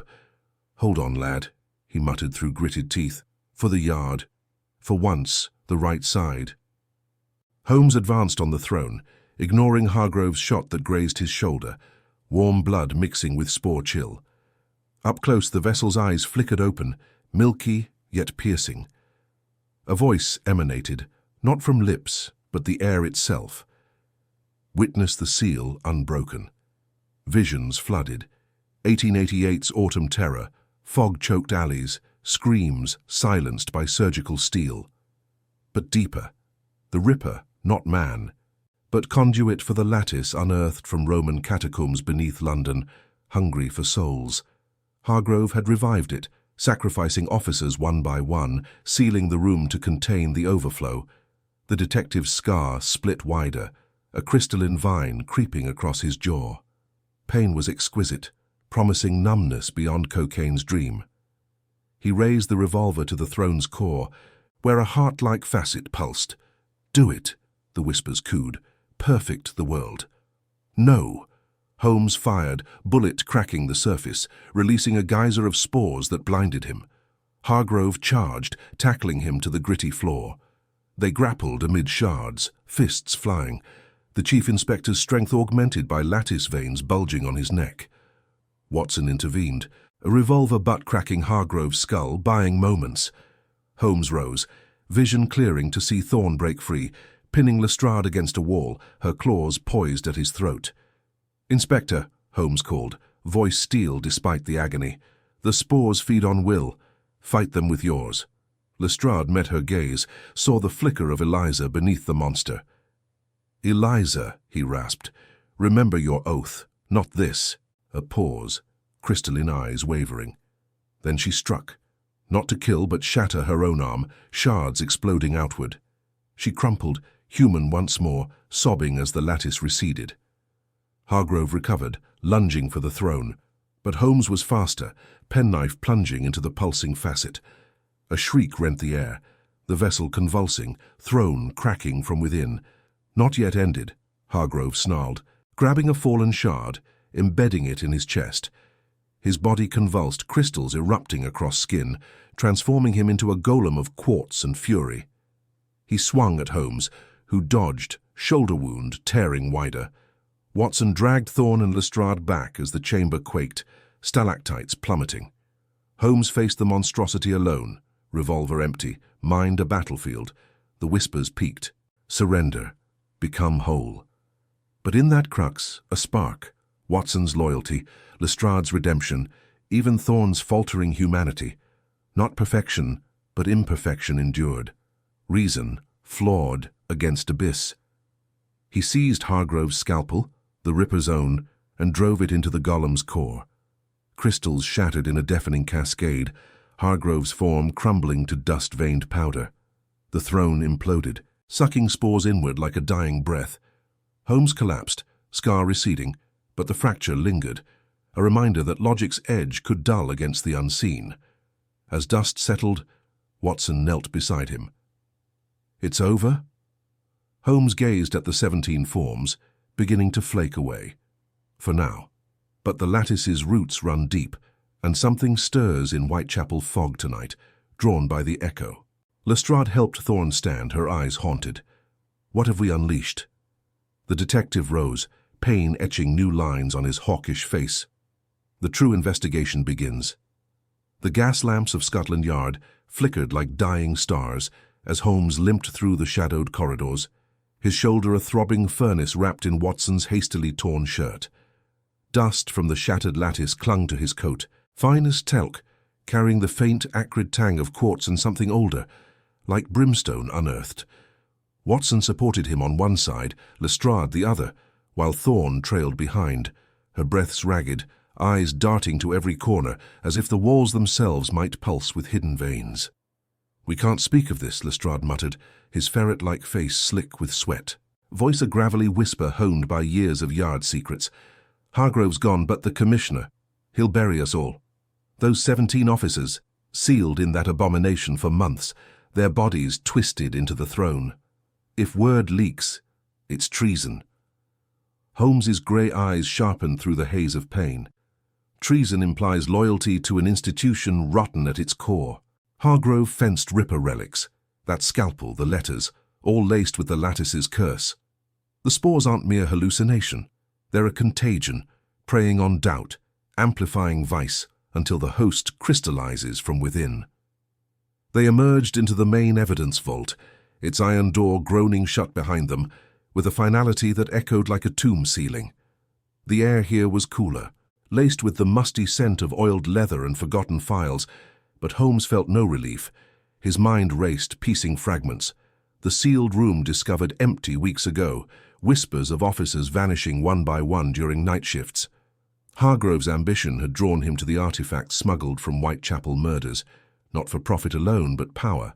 The lattice promised perfection, a crystalline order beyond frail humanity. Watson eased Holmes onto a crate stamped with Metropolitan Police seals, his mustachioed face etched with worry. "Let me clean that wound properly." The bleeding slowed, but infection. Those shards were unclean. "No time," Holmes replied, waving him off with a bloodied hand. "The fracture in my arm, it's receding, but the whispers linger. They burrow into idle thoughts, promising clarity if you yield. We must trace the source. Whitechapel. The fog there tonight thickens unnaturally, drawn by the echo of our breach." Thorne slumped against a cabinet, her sharp eyes hollowed, uniform torn where crystals had erupted from her flesh. "I felt it, sir, like ice in my veins, urging me to strike true. My oath. It was all that held. But Hargrove, he knew. He chose it willingly." Lestrade paced, his scowl deepening the lines around his mouth. 20 years I've given the yard, chasing shadows while men like him climbed on our backs. If I'd listened to you sooner, Holmes." "Those officers might still breathe. Regret is the lattice's favourite spore," Holmes said softly, his hawkish features gaunt under the vault's dim electric bulb. "A newfangled trial amid gaslight relics. It feeds on what-ifs. Focus on what is. The roots extend beyond this vault." Hargrove's accomplices smuggled the artifacts from the Ripper scenes. "We need the ledgers." Watson rummaged through nearby drawers, pulling forth a leather-bound volume yellowed with age. "Here, shipments logged under false names, deliveries from the docks, Whitechapel origins. One entry stands out, a crate marked Geological Oddity, Bethnal Green Excavation. Arrived weeks before the vanishings." Holmes scanned the page, his mind a whirlwind, despite the fever creeping in. Bethnal Green. Old quarries, disused since the cholera pits. Lattice forms in isolation. But proximity to human desperation accelerates it. The Ripper's kills provided the emotional fertilizer.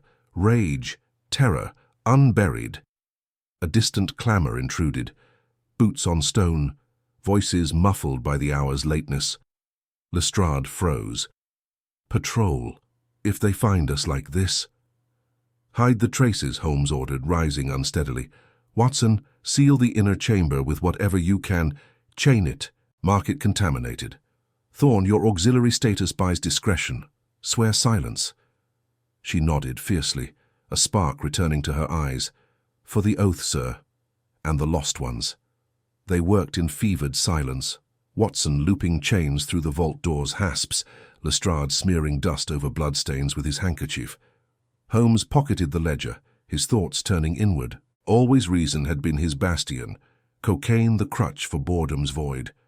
But this defied deduction, a crystalline malignancy mocking empirical chains. Doubt gnawed. Had he glimpsed true abyss, or merely the mirror of his isolation? The patrol passed without incident, their lantern light slicing the corridor like knives. The group slipped into the foggy night, hailing a hansom cab toward Baker Street. Rain began to patter, turning Whitechapel's cobbles to black mirrors reflecting gas flares. At 221B, Mrs. Hudson's hearth welcomed them with reluctant warmth, her plump face paling at the sight of bloodied clothes. "Merciful heavens, Mr. Holmes, doctor." "Tea first," Holmes said, collapsing into his armchair. The familiar clutter of vials and newspapers, a fragile anchor. Then truth. Watson brewed strong black leaves while Lestrade and Thorne huddled by the fire. The detective stared into flames, replaying the chamber's horrors.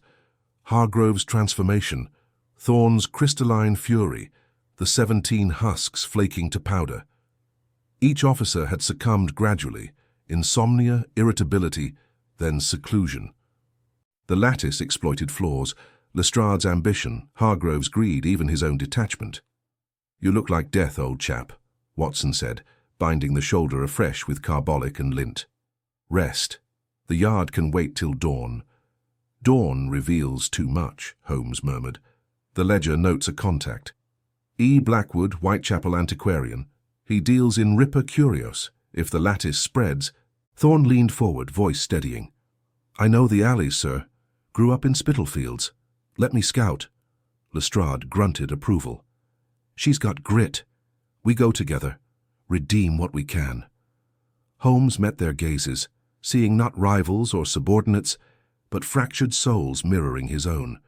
Loyalty, unearned, bloomed amid wreckage. Very well. But arm yourselves against whispers, not fists. The lattice preys on division. As midnight deepened, they ventured back into the fog, thicker now, swirling with an unnatural luminescence.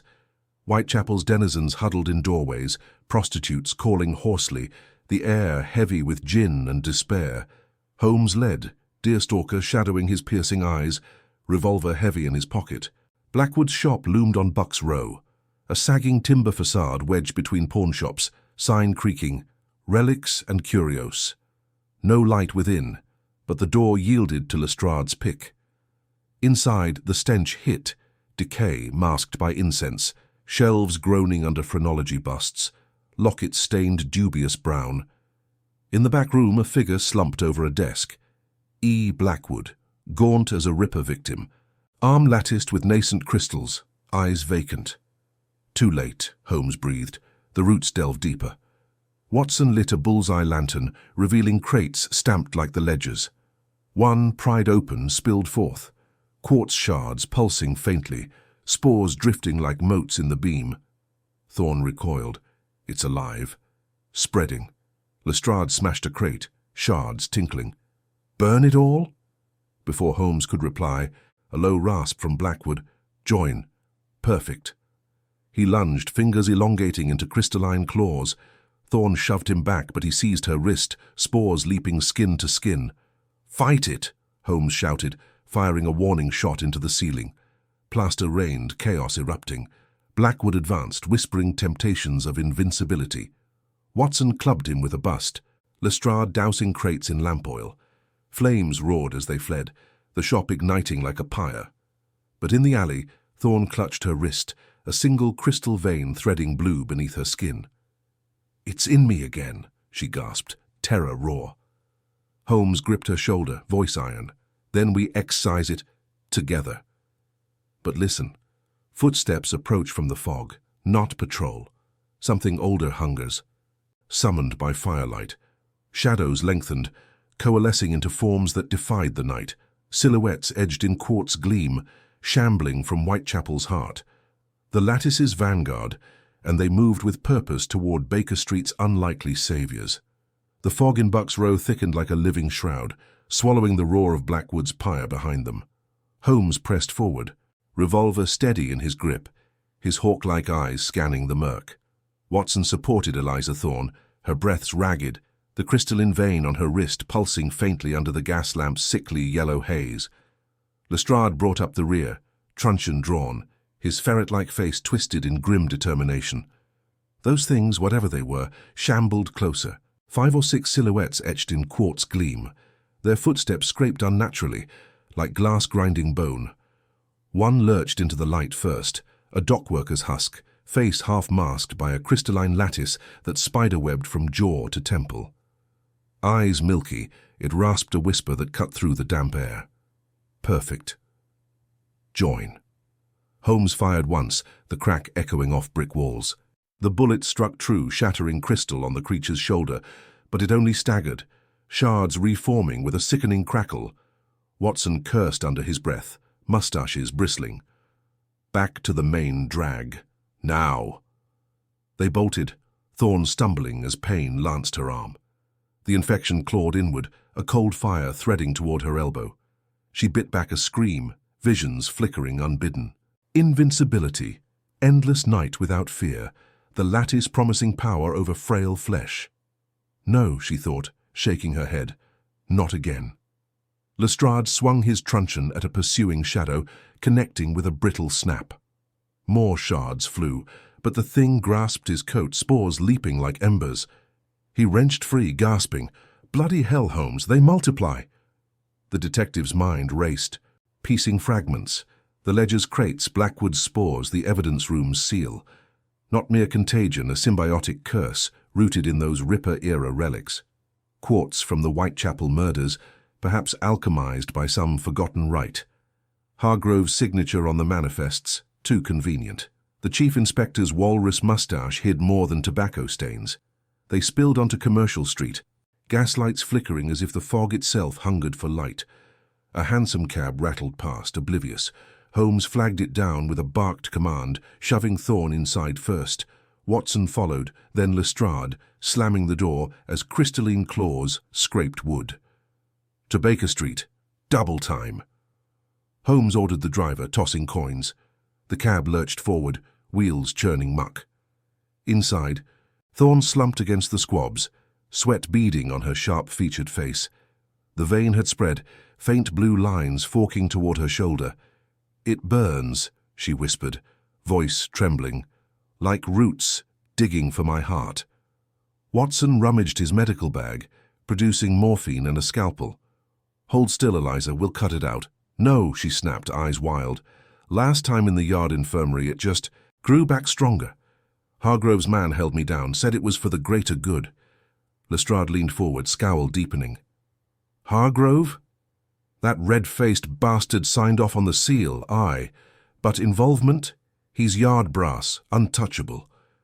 Holmes's grey eyes narrowed, deerstalker casting shadows. Untouchable until the evidence mounts. Recall the ledger, his initials on every contaminated crate. Blackwood sourced for him, fencing artifacts to occult collectors. The Ripper's killings weren't random, sacrifices to awaken this lattice. 17 officers sealed not to contain, but to feed it. The cab rattled over cobblestones, Whitechapel's squalor giving way to Marylebone's respectability. Thorne shivered, the carriage's sway amplifying her torment. Whispers echoed in her skull. Surrender. Had become eternal. She clenched her fists, nails drawing blood. "I won't. Not after the workhouse, not after clawing my way to auxiliary. But God, it promises everything I lost. Strength, no more weakness." Watson dabbed her brow, his stocky frame tense. "You've got steel in you, lass. Afghan Hills taught me that. Hold on." Silence fell, broken only by hooves and the distant chime of Big Ben. Holmes stared out at passing shadows, cocaine vial heavy in his pocket. Idleness bred this case's grip, reason frayed against the irrational. Watson's life? Thorne's, now personal. He crushed the urge for a 7% solution. Focus. They reached 221B as dawn greyed the sky, Mrs. Hudson's landlady bustle already stirring lamps. Holmes paid the driver, half dragging Thorne up the 17 steps. Inside, the familiar clutter greeted them. Chemical apparatus, violin case, papers strewn like fallen leaves. "Lay her on the settee, Watson," Holmes directed, lighting bullseye lantern. Lestrade barred the door, peering through lace curtains. No pursuit yet. Thorne writhed, jacket shed to reveal the lattice creeping across her collarbone. "Fitz talking to me, Holmes. Says Hargrove feeds it officers because it chose him first. Back in '88, during the Ripper panic, he touched a shard from Catherine Eddowes' scene, invulnerable since, pulling strings to harvest more hosts." Lestrade paled. Eddowes, the kidney letter. Ripper nonsense. "Not nonsense," Holmes murmured, magnifying glass hovering over her skin. "Observe. The pattern matches the sealed room's etchings on the door. Hargrove didn't seal it. He unlocked the lattice. 17 souls to perfect his ascension. Watson injected morphine, easing her spasms. Then we confront him. Storm the yard." Holmes shook his head, analytical chill returning. Rashness plays into his hands. "We need proof, irrefutable." "Thorne, fight it. Describe the whispers precisely." She gasped, eyes fluttering. "It hungers for minds like yours, Holmes. Deduction made crystalline. Join and solve all mysteries eternal." A chill settled deeper than fog. Holmes probed her vein with tweezers, excising a mote. Under the lens, it pulsed, alive, intelligent, the tempter incarnate. Suddenly a knock rattled the door, sharp, authoritative. Lestrade cracked it, revolver ready. "Constable on the stoop, cap low. Message from Chief Inspector Hargrove, sir, urgent, for Mr. Holmes." Holmes snatched the envelope, seal unbroken. Inside, Baker Street address scrawled, "Time for noon. Come alone, or Watson pays." Lestrade growled, "Trap." Thorne stirred, voice faint but fierce. "Go, end it, but take this." She pressed a stolen yard key into his palm, from her uniform pocket. Evidence room duplicate. Hargrove doesn't know I copied it. Holmes pocketed it, resolve hardening. Very well, but first, comment who you suspect. Can you solve it first? Hargrove's the architect, yet Blackwood's dying words linger. Is there a deeper route? Watson protested, but Holmes silenced him. Prepare iodine baths for Thorne. Lestrade, watch the street. As noon loomed, Holmes paced. Cocaine forsaken. The lattice challenged not just body but intellect, promising omniscience. His arc bent, from detached observer to guardian, flaws exposed. Addiction's void yawned, but purpose filled it. Downstairs, Mrs. Hudson brewed tea, oblivious. Upstairs, Thorne slept fitfully, lattice halted but brooding. Lestrade wired contacts, Thorne's revelations sowing doubt in yard ranks. Yet as Holmes donned Inverness cape, a floorboard creaked, unbidden. Not Lestrade, not Watson. He whirled, revolver drawn. In the violin case's shadow, a faint quartz gleam flickered. The infection had breached Baker Street's hearth, tendrils snaking from a forgotten parcel, closer than they knew and hungering for the greatest mind. Holmes's finger tightened on the trigger, the revolver's barrel steady as his pulse thrummed with uncharacteristic alarm. The gleam pulsed faintly from the violin case, a quartz shard no larger than a thumbnail wedged between Stradivarius curves and shadow. It wasn't there yesterday, must have arrived concealed in Hargrove's parcel. Slipped past Mrs. Hudson's unwitting hands. The air thickened, carrying a whisper like silk, tearing in the distance, threading into his thoughts. See us, solve us, become eternal. He lunged forward, cape swirling, and snapped the case open. The shard lay inert now, but its facets caught the gaslight in impossible refractions, projecting fleeting images. 17 faces twisted in ecstasy and agony, mouths agape in silent screams from the evidence room's depths. Holmes crushed it under his boot heel, grinding until powder dusted the Persian rug. Satisfaction surged, brief and hollow. Reason demanded verification, not destruction.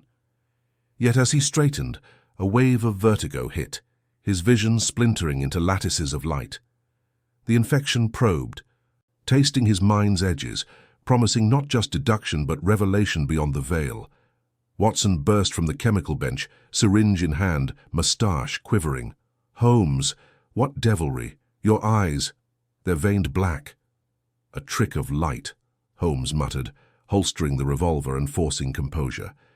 The mote is neutralized, but Hargrove's summons cannot wait. He glanced at the mantel clock, 10 minutes to noon. Thorne's key burned in his pocket, a talisman against the yard's corruption.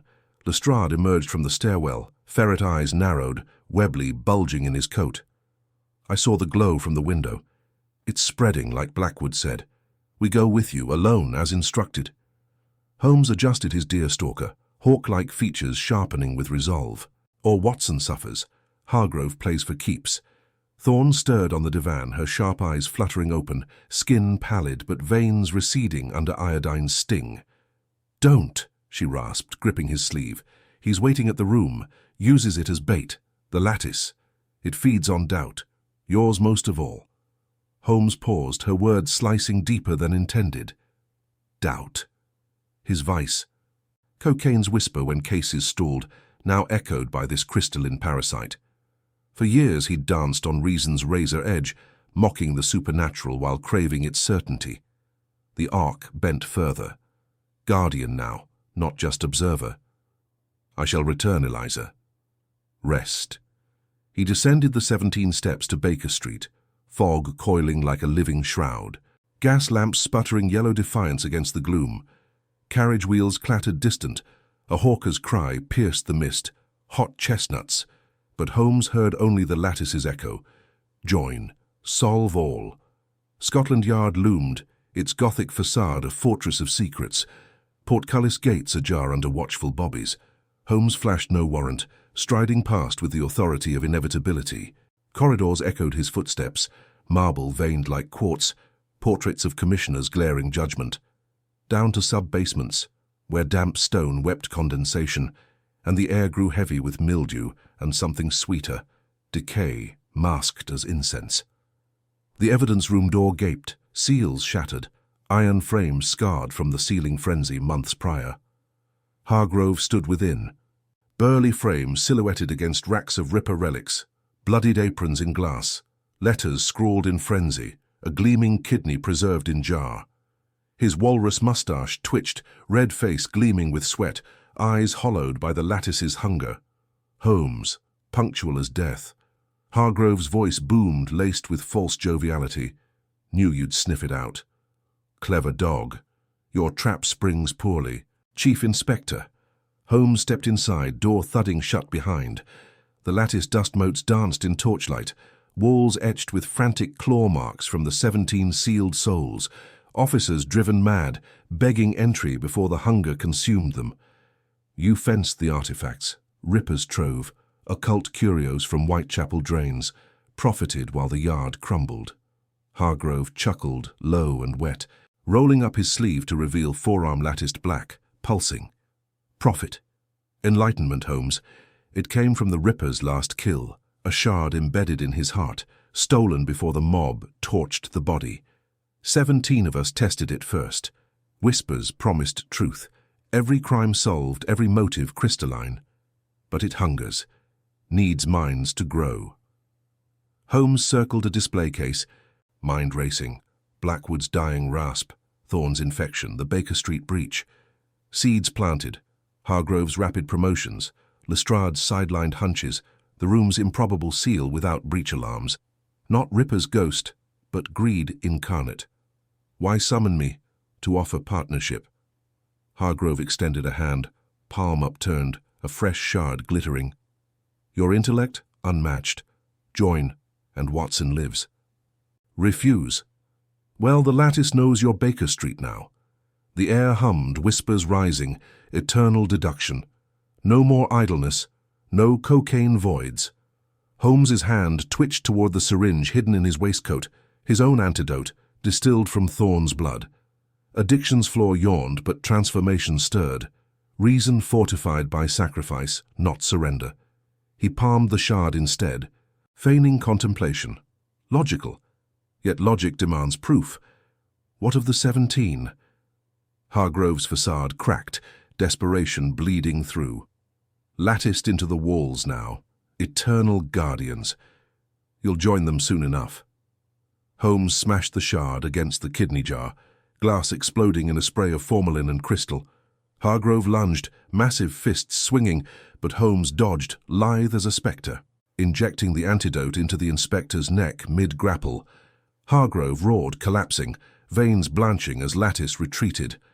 Panting, Holmes retrieved Thorne's duplicate key. Not for the room, but a side vault. Inside, ledgers, Hargrove's fenced sales to occult collectors, proof irrefutable. Victory tasted metallic, but hollowness lingered. The lattice's promise had tempted, exposing his isolation's ache.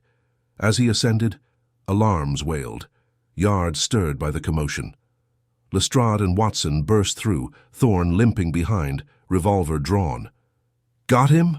Lestrade growled, cuffing the moaning Hargrove. Evidence secured.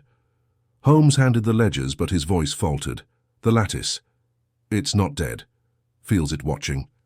Watson clapped his shoulder, loyalty unspoken. Then we burn it all. Thorne nodded, eyes fierce. But first the source, Ripper's heart. Hargrove hid it in Westminster Abbey crypts. Blackwood whispered before he turned. Fog outside thickened as they exited, Hargrove dragged to cells. Holmes walked ahead, Inverness heavy, mind fracturing anew. Whispers returned, faint from the stones. Deeper root. Not ended. At Baker Street, Mrs. Hudson fussed with tea, but Holmes waved her off, retreating to violin. Notes soared, mournful, battling the hum. Watson watched, chronicler sensing the shift. Holmes, no longer detached, burdened by human frailty's weight. Night fell, gaslight flickering. A telegram arrived. Lestrade. Abbey leads cold. Hargrove raving of Father Lattice. Holmes crumpled it, staring into fire. Thorne slept soundly now, but her words echoed. Deeper root. His cocaine vial tempted from drawer, but he crushed it, glass-biting palm. Transformation demanded more, faith in allies, not solitary genius. Dawn crept, grey and unforgiving. A knock, urgent, frantic, not Lestrade. A hooded figure on stoop, face shadowed, clutching a Ripper letter fragment. The lattice was planted. "Buy one closer than you know." Holmes snatched it, heart seizing. The paper bore Watson's Afghan campaign ink. Impossible, yet deduction screamed truth. Betrayal's seed, sown in war's scars, or lattice forgery. As the figure melted into fog, Holmes turned, revolver heavy once more. Watson approached from stairs, expression unreadable. "Old friend, what have you unearthed?" Holmes's fingers tightened around the crumpled fragment, the ink's faint metallic tang rising like a ghost from forgotten battlefields. Watson's voice hung in the dim parlour, heavy with that familiar timbre, steady, reassuring, yet now laced with an edge that prickled Holmes's skin. "Old friend, what have you unearthed?" The words echoed off the cluttered walls of 221B Baker Street, where gas lamps cast long shadows over chemical apparatus and scattered papers. He turned slowly, revolver still warm in his pocket, eyes locking onto Watson's. The doctor's moustache twitched beneath steady blue eyes, but Holmes detected the micro-tremor in his hand, the subtle shift of weight from one foot to the other, a soldier bracing for scrutiny. The fragment burned in Holmes's palm. The lattice was planted. "Buy one closer than you know." The ink matched unmistakably the faded journals Watson had penned in the Afghan dust, smudged with that same sepia from desert inks. Watson stepped closer, brow furrowed. "You look as if you've seen Moriarty risen. What's this telegram business from Lestrade, or something worse?" Holmes held up the paper, letting the lamplight catch its jagged edge. "This, delivered by a shadow at our door. Your ink, Watson. Your phrasing, the clipped cadence of Hellman dispatches. Explain it." Watson's face paled, not with guilt, but genuine bafflement. He snatched the fragment, scanning it with a surgeon's precision. "Impossible. I burned those journals after the war. Too many ghosts. This is a forgery, Holmes. Hargrove's last gasp, or that lattice rot twisting minds." But deduction whispered otherwise. Holmes paced the room, mind racing through threads. Hargrove's ravings of a farther lattice, the sealed evidence room where 17 officers had vanished in 1888, their screams etched into the stones. The Ripper's heart hidden in Westminster Abbey crypts, pulsing with some profane energy that mimicked life. And now this, betrayal seeded in the heart of his sole confidant. Mrs. Hudson's footsteps creaked on the stairs, pausing at the threshold. "Gentlemen, tea, or shall I fetch the yard?" Holmes waved her off sharply. "Not yet. Watson, sit." The violin lay forgotten on its stand. Instead, he lit a fresh pipe, the tobacco's acrid smoke curling like fog from Whitechapel alleys. Watson obeyed, sinking into the worn armchair, fingers drumming his knee, a tale of unease Holmes had catalogued years ago. "If this implicates me, Sherlock, know this. I'd walk through hell for you. But the lattice, it's burrowed deeper. Last night, in my dreams, I saw the evidence room again. Faces in the walls, pleading. And you planting something." Holmes froze, pipe stem halfway to his lips. "You dreamed this?" "Worse. Felt it. Like the wound from my wand reopening, but colder." Thorne mentioned Hargrove's mutterings. "Farther lattice. What if it's not metaphor? What if the Ripper's relics birthed something alive, feeding on secrets?" The room grew stifling, the fire's crackle mocking their words. Holmes's mind rebelled. Superstition, he labelled it. Yet the cocaine vial in his drawer sang a siren's call, promising clarity amid chaos. He resisted, palm still stinging from shattered glass the night before. No. We confront it rationally. Lestrade's Abbey leads went cold, but Hargrove's ledgers named a crypt, St. Edward's Chapel beneath the high altar. Thorne overheard Blackwood, before the lattice claimed him. A knock rattled the door, urgent and familiar. Lestrade burst in, coat dusted with dawn frost, ferret face pinched. "Holmes!" Hargrove's escaped. Cells breached, guard raving about roots in the stone. And Thorne. "She's gone to the Abbey alone, said she'd end it." Watson's revolver appeared in a flash, army reflexes honed. The fool. "We move now." Holmes nodded, Inverness cape swirling as he grabbed his hat. Baker Street receded behind them, hansom cab rattling through waking streets. Fog clung to Westminster's spires, the Thames a murky vein pulsing under bridges. The Abbey loomed, its Gothic facade a sentinel of secrets, where kings slumbered and relics festered. They slipped through a side gate, Lestrade's yard key granting passage into shadowed cloisters. Thorne's trail was faint, muddy bootprints leading to the Undercroft stairs. Descending, the air thickened, damp and earthen, laced with incense and decay. Torchlight from their lanterns danced on vaulted stone, revealing effigies of long-dead monarchs watching with hollow eyes. Thorne, Holmes called softly, voice echoing unnaturally. A scrape ahead, her voice strained. In here, the heart. It's beating. St. Edward's Chapel gaped before them, iron grille ajar. Inside, candle stubs flickered around a stone slab, upon which lay a shriveled organ, veined black, throbbing faintly. Thorne knelt beside it, revolver in one hand, the other clutching a Ripper letter, another fragment, identical ink. She looked up, sharp eyes wild. Hargrove confessed under duress. The lattice isn't artifact, it's a lie they grew. 17 officers sacrificed to bind Ripper's essence, create a web of influence. Hargrove fenced pieces, but the core. Planted in 1888 by... Watson lunged forward. By whom? Holmes's gaze snapped to the fragment in her hand. Your ink again, Doctor. Thorne recoiled. No, this one's mine. From training logs. Someone's weaving our own words against us. The heart pulsed stronger, a wet throb filling the crypt. Whispers rose from the walls, deeper root, closer than you know, mimicking voices. Holmes's deductions, Watson's chronicles, Lestrade's growls, Thorne's resolve. Lestrade drew his whistle, shrill blast piercing the gloom. It's alive, burn it. But Holmes saw the pattern. Red herrings, each fragment bearing a personal mark to fracture trust. The true tempter wasn't flesh, but doubt sown in isolation. His arc bent here, solitary genius yielding to alliance. Watson, your dreams, share them. Thorne, your hunch. Lestrade, the escape mechanics. As they spoke, voices overlapping in raw confession, the whispers faltered. Watson admitted war scars fueling envy of Holmes's mind. Thorne, ambition blinding her to yard rot. Lestrade, career fears muting conscience. Holmes spoke last, voice cracking.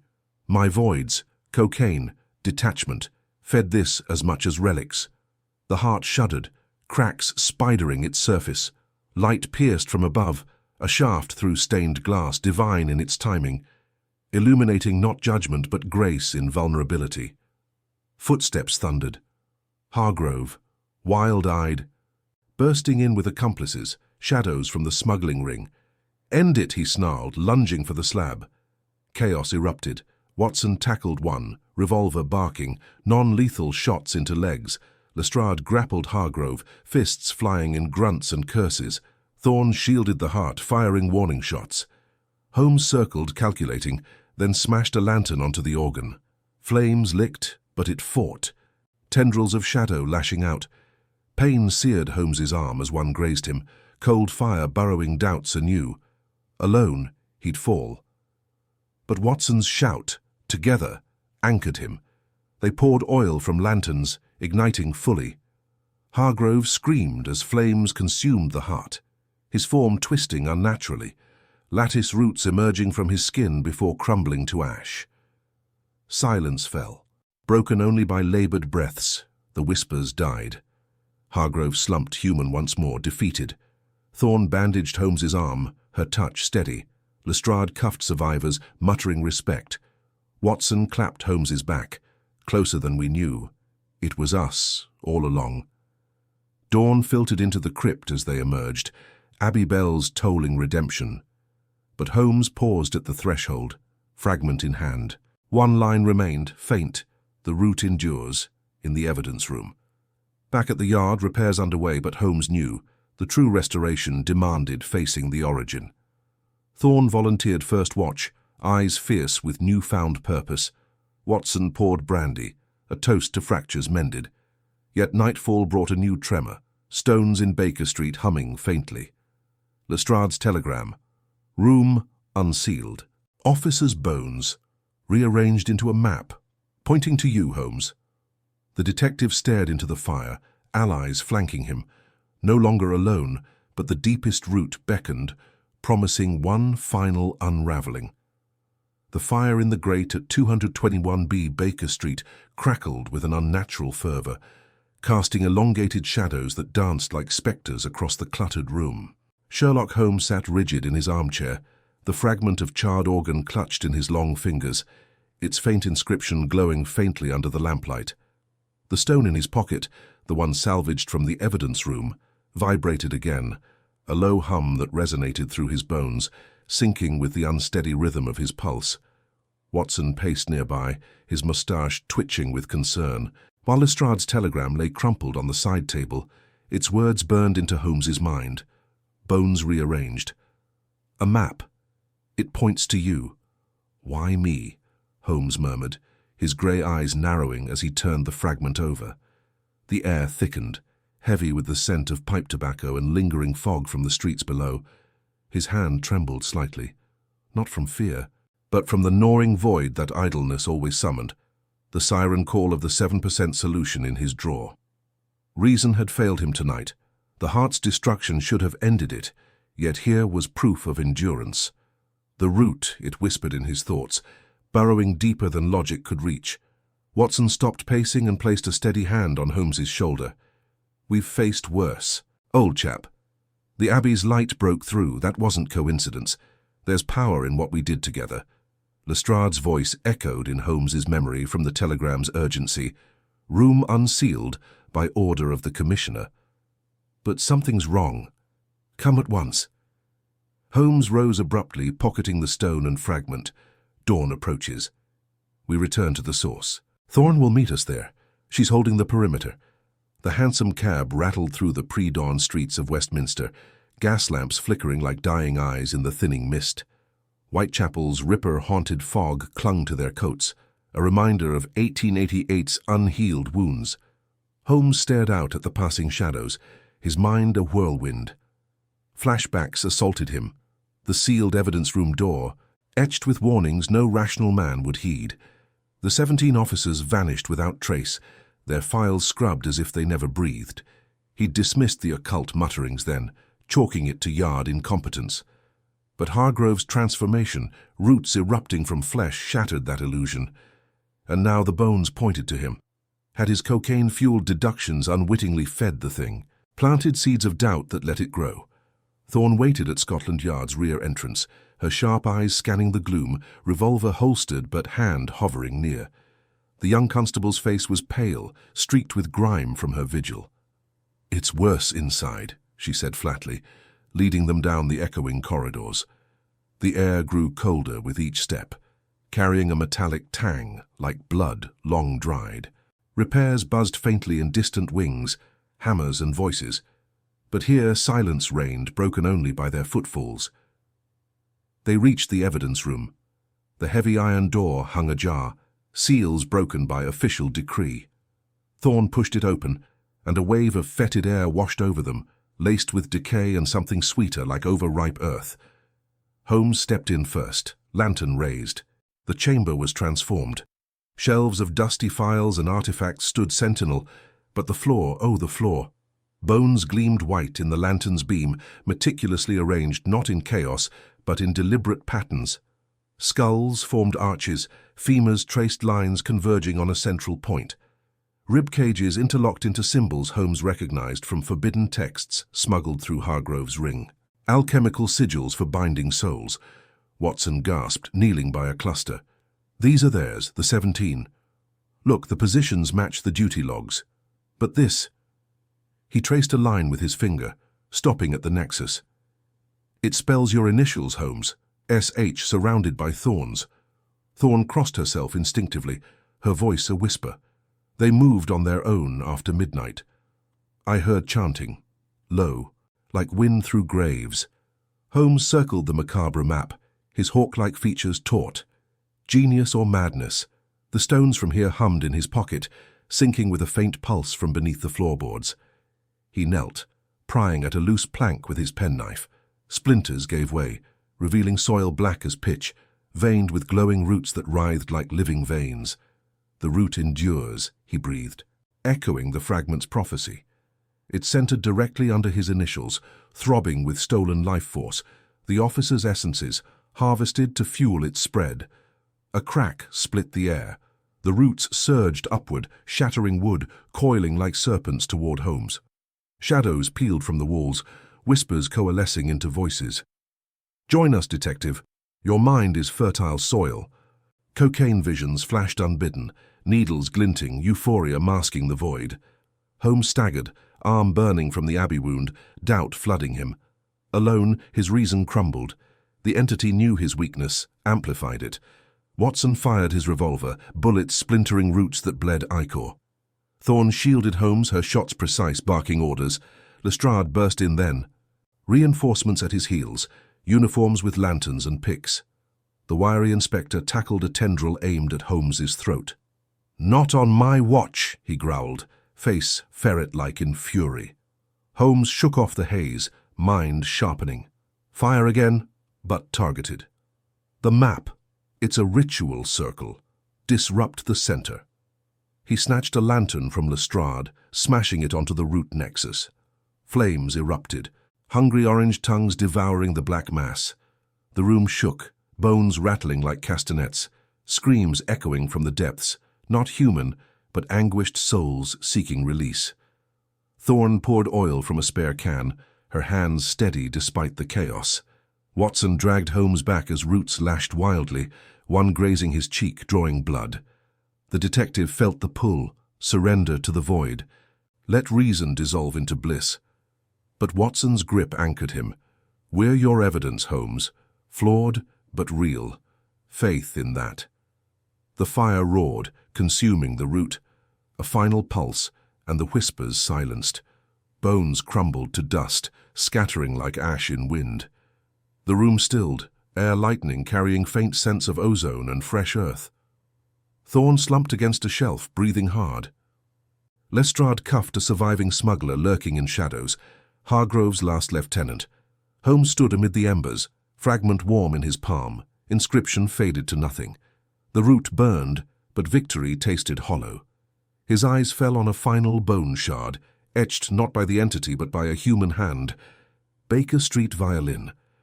The map's true arrow pointed home, not accusation but warning. Dawn crept through high windows as they exited, yard stirring to normalcy. Watson walked beside him, silent support. But Holmes's pocket hummed once more, not the stone, but his violin case left behind. A string twanged faintly in memory. The deepest root wasn't in the room. It waited where his solitude reigned. Back at 221B, the violin lay askew on the table, bow beside it. Holmes lifted it, drawing a note, pure, untainted.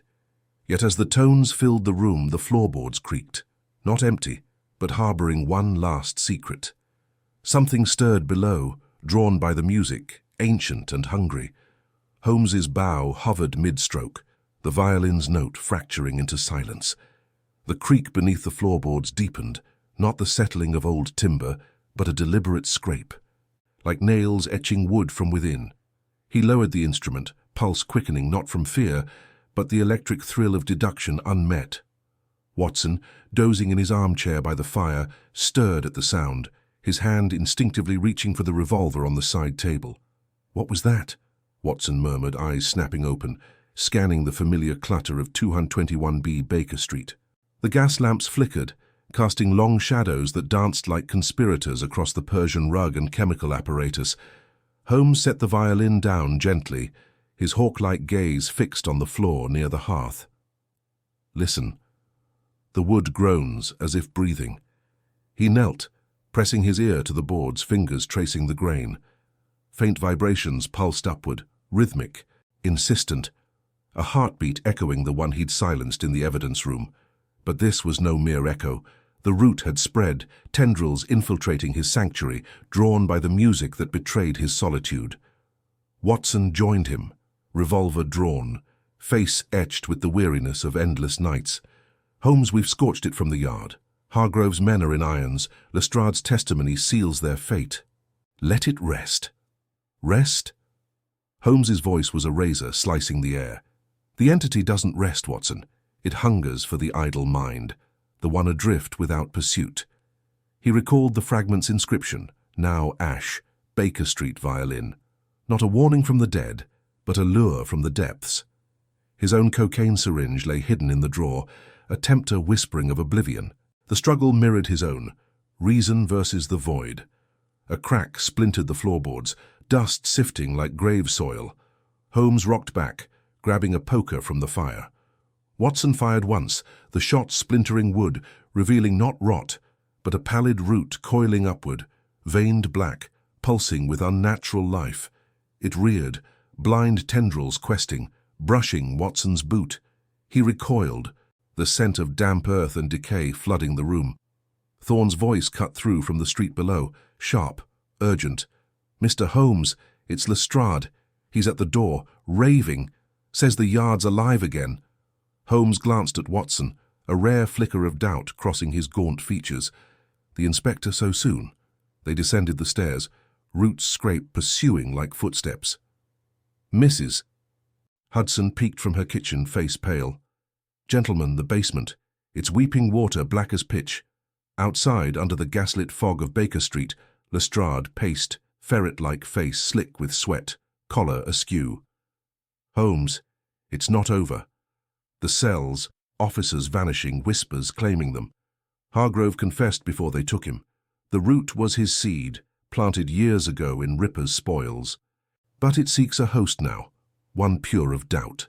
Pure of doubt. Holmes's grey eyes narrowed. "You speak in riddles, Inspector. Lead us." Lestrade's cab rattled them back to Scotland Yard, the fog thickening like a shroud, muffling London's cries. Thorne rode beside, her sharp eyes shadowed by exhaustion, auxiliary uniform torn from the night's fray. "I saw it in the archives, sir. Hargrove fenced artifacts from the Ripper killings, bones etched with symbols, smuggled from Whitechapel crypts. The entity bound to them, feeding on sealed sins. Watson gripped his cane, knuckles white. Sins like cover-ups. The 17 officers, locked in for knowing too much? Worse, Thorne whispered. Hargrove sealed them alive ritually to contain it. But it grew, twisting through the foundations. At the yard, chaos reigned. Constables milled in the courtyard, lanterns bobbing like will-o'-the-wisps. Screams echoed from the cells below. Lestrade shoved through, Holmes trailing, mind mapping the labyrinth. The basement stairs descended into chill, air heavy with mould and something sweeter, rot masked as honey. In the holding cells, bars bent inward, floors veined with roots. One officer clawed at his eyes, muttering of visions. Faces from 1888, Ripper's ghosts demanding release. Holmes knelt by a shattered grate, peering into the undercroft. There, a nexus, thicker than the evidence rooms, throbbing with captured light, souls flickering within like trapped fireflies. "It's here," he breathed. "The heart." Hargrove's lieutenant planted it when we burned the decoy. Watson aimed his revolver, but Thorne stayed his hand. "Shooting won't kill it, Doctor." Hargrove said grace, something about light piercing the dark. "Grace?" Lestrade spat. "From that butcher." He was ranting in his cell, clutching a Ripper letter. Said the only way was sacrifice, a mind to match its hunger. Holmes felt the pull again, stronger. Visions assailing him. Cocaine vials shattering into infinity. Watson fading into fog, his own genius unraveling thread by thread. No. He straightened, drawing a vial of morphine from his coat, not for escape, but solvent. Chemical purity against organic filth. They poured it onto the root, sizzling like acid on flesh. It writhed, lashing out, coiling around Lestrade's ankle. He cried out, ferret face contorted, "Get it off, it's in my head, showing the seals, the 17 begging." Thorne slashed with her knife, severing the tendril, blood-black ichor sprayed, burning her skin. Holmes pressed his fragment, now a charred shard, into the nexus core. Light flared, not fire but inward, illuminating fractures in the root. Whispers rose, anguished pleas from the officers, their forms shimmering, reaching. "Forgive us," one voice echoed, hollow. We hid the truth for the Yard. Holmes's voice cracked, first time Watson could recall. Truth demands no perfection. Rise. The root convulsed, cracking stone, as ethereal figures emerged. 17 translucent men in Victorian uniforms, faces gaunt from eternal vigil. They nodded to Holmes, dissolving into mist that cleansed the air. Lestrade slumped, freed, tears streaking his scowl. It's gone. They thanked us. But victory's aftertaste soured. Holmes clutched his chest, the void's whisper lingering in his veins. Upstairs, Hargrove awaited trial, but the chief's eyes gleamed mad in his cell. You burned branches, Holmes. The seed's in you now. Watson clapped his shoulder. Home, old chap. Rest. Back at 221B, dawn gilded the windows, but Holmes paced, violin untouched. The floorboards were scarred, yet silent. Thorne departed with Lestrade, her arc bending toward partnership, no longer auxiliary shadow. Watson brewed tea, strong and black, a ritual of normalcy. Yet as Holmes stared into the hearth, a final vision gripped him, not the entity's but his own. A boy in the country, violin in hand, father distant, mother gone to fever. Solitude's root, planted long before Ripper's shadow. To uproot it meant vulnerability. Trust in Watson, in Lestrade's flawed loyalty, in Thorne's unyielding gaze. He picked up the bow, played a lament, notes weaving hope through sorrow. Watson smiled faintly. That's the man I chronicle. But beneath the music, a faint tremor, not root but heartbeat.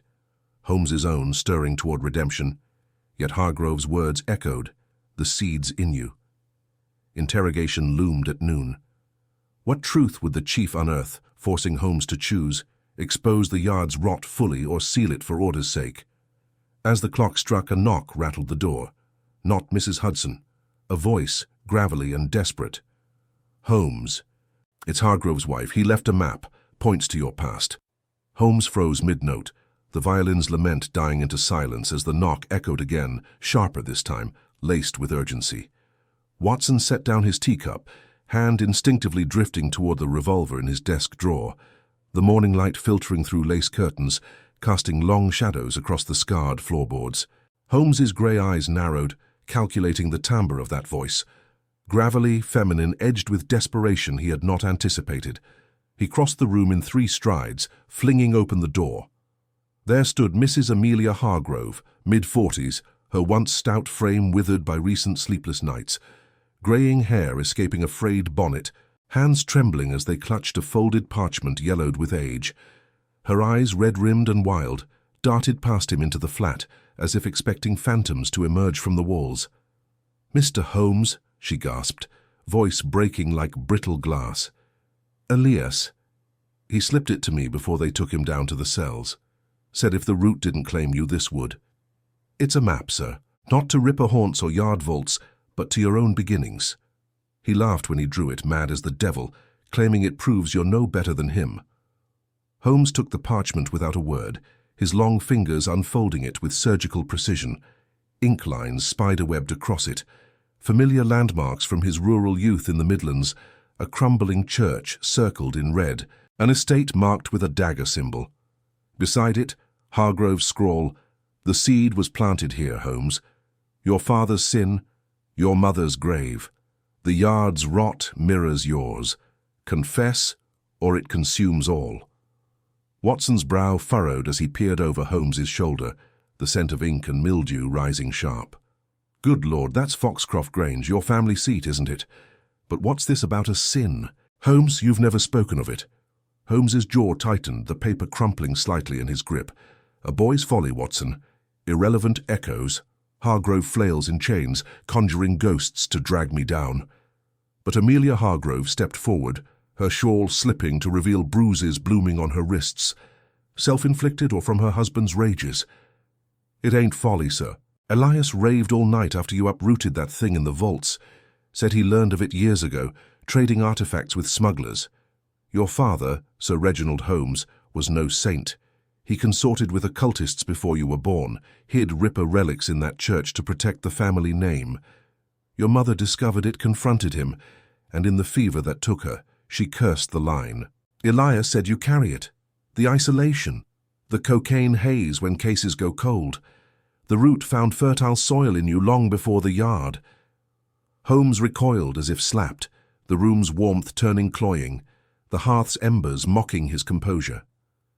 Memories flooded unbidden, the country churchyard at dusk, rain-slick stones, his father's stern face refusing to weep at the graveside. "Play your violin, boy," drowned the whispers. He'd buried that night under layers of deduction, but now it clawed free, raw and accusing. Was Hargrove right? Had his genius been but a shield against inherited darkness? Watson placed a steadying hand on his arm, moustache twitching with concern. "Steady on, Holmes. Hargrove's desperate, twisting truths to save his skin. We'll go to Foxcroft, verify it. Together." "No," Holmes snapped, sharper than intended, shrugging off the touch. "I go alone. This is my wreckage to face." Amelia's eyes softened, a flicker of pity cutting through her fear. "That's what Elias said you'd do. Face it solitary like always. But the map warns of a guardian there still, sworn to silence. Pray you find grace before it claims you." She turned, vanishing down the stairs like smoke, leaving the air heavy with unspoken judgments. Holmes stared at the map, pulse thundering in his temples. The seeds in you. For the first time, doubt gnawed not at evidence, but at his soul. Could reason uproot what faith alone might heal? By noon, despite protests, he slipped out alone, boarding a train from Paddington shrouded in coal smoke and fog. Watson watched from the window, fists clenched, knowing pursuit would only widen the rift. Lestrade arrived moments later, hat in hand, Eliza Thorne at his side, her sharp eyes scanning the empty flat. "He left?" Lestrade growled, ferret-like face creasing deeper. "Foolish pride. Hargrove's map is bait, the chief's last gambit before the noose. Thorne and I tailed his wife. She's loyal still, but terrified. We ride after him." Watson nodded grimly, grabbing his coat. The game shifts from yard corridors to Holmes's heart. God help us if he faces it alone. The train rattled northwest through sodden fields, gashes of ploughed earth mirroring Holmes's turmoil. At each station, doubts multiplied. His father's library, shelves groaning with forbidden tomes glimpsed as a child, cocaine vials shattered in Baker Street sinks, chased by idleness. Watson's unwavering loyalty rebuffed time and again, the angel figure in his life unseen until now, urging vulnerability. Foxcroft Grange loomed at twilight, a Gothic pile of weathered stone amid skeletal oaks, the church steeple piercing low clouds like a accusatory finger. Wind howled through ivy-choked walls, carrying the tang of wet earth and decay.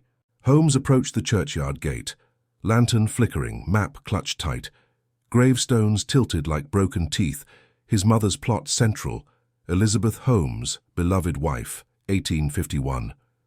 Weeds choked the inscription. A rustle from the shadows. An old man emerged, bent and hooded, face etched like parchment, eyes milky but piercing. The guardian, voice a rasp of wind through crypts. "Sir Reginald's hire. Come to confess, have you?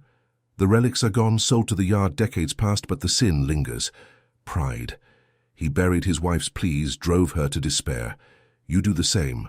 Isolate, deduce, deny grace." Holmes's lantern trembled, light dancing on the grave. "Speak plainly. What proof?" The old man thrust a rusted box from his robes. Letters, yellowed, his mother's hand. "Reginald dabbles in shadows for status, the Ripper's blade hidden here. Our son must never know lest it poison him. But fever loosens tongues. Forgive me, Sherlock, for weakness." Tears stung Holmes's eyes, unbidden, hot against the chill. All these years, deduction my fortress, yet the truth was vulnerability's key. I forgive her, forgive him, and myself. Lightning cracked, illuminating the guardian's face, not aged flesh but translucent like the vault shades. 17 souls cleansed, but yours the root's mirror. Choose. Burn the letters, seal the secret for reason's empire, or share it. Let light in. Holmes hesitated, chest heaving, the void's whisper faint now, drowned by heartbeat. Burn it? No. He folded the letters into his pocket. Watson must know. Lestrade. Thorne. The yard's rot heals only in confession. The figure nodded, dissolving into mist that warmed the air, carrying scents of fresh earth and blooming night jasmine, hope's fragile perfume. Holmes turned, but hoofbeats thundered on the lane. Watson, Lestrade, Thorne dismounting, faces etched with relief and resolve. You didn't face it alone, Watson called, clasping his shoulder firm. That's the transformation. Lestrade grunted approval. Thorne's gaze steady, partnership forged. Hargrove's trial tomorrow. Your truth bolsters ours. Back in London by dawn, Holmes stood before Hargrove's cell at the yard, bars casting striped shadows on the chief's mad grin. The map led true then? Seed unearthed? Holmes met his eyes, voice steady, cracked no more. Unearthed, yes, but grace uproots deeper than malice. The yard reforms not sealed but cleansed, your smuggling ends here. Hargrove slumped, fight draining, a villain humanized by defeat. Perhaps, Holmes, perhaps. As they ascended to daylight, Holmes felt the tremor still, not curse but awakening. Community's embrace, Watson's loyalty, Lestrade's alliance, Thorne's fire. Yet one test lingered. Whispers from the cells below hinted at a final artifact, smuggled beyond the map, calling Hargrove's remnants to rally. That night at 221B, violin sang not lament, but triumph laced with caution. But as notes faded, a telegram arrived, urgent, relic sighted in Whitechapel. The fallen officer's last warning, destroy it, or the route rebirths.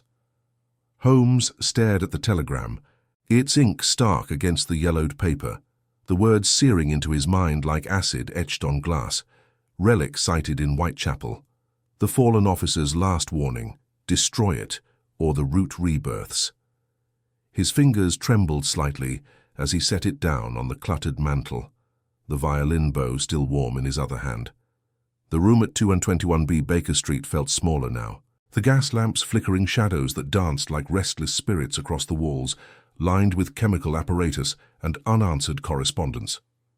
Outside, the November fog pressed against the windows, thick and choking, carrying the distant clamour of hansom cabs and the muffled cries of newsboys hawking Ripper retrospectives, even years after the blood had dried. Watson entered from the kitchen, sleeves rolled up, a pot of strong tea in hand, his moustache twitching with concern honed from too many nights like this.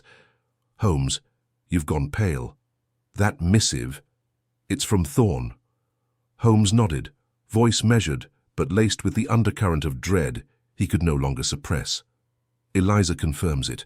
A pawnshop in the heart of Whitechapel Alley, the one with the crooked signpost. Hargrove's final contingency, smuggled before his arrest. The officer's shade spoke true. The route seeks rebirth unless we end it tonight. Watson's face hardened, the ex-soldier surfacing, revolver already checked and holstered at his side. Then we go. Lestrade's waiting at the yard with a carriage. No more solitary descents into madness, old chap. We've learned that much.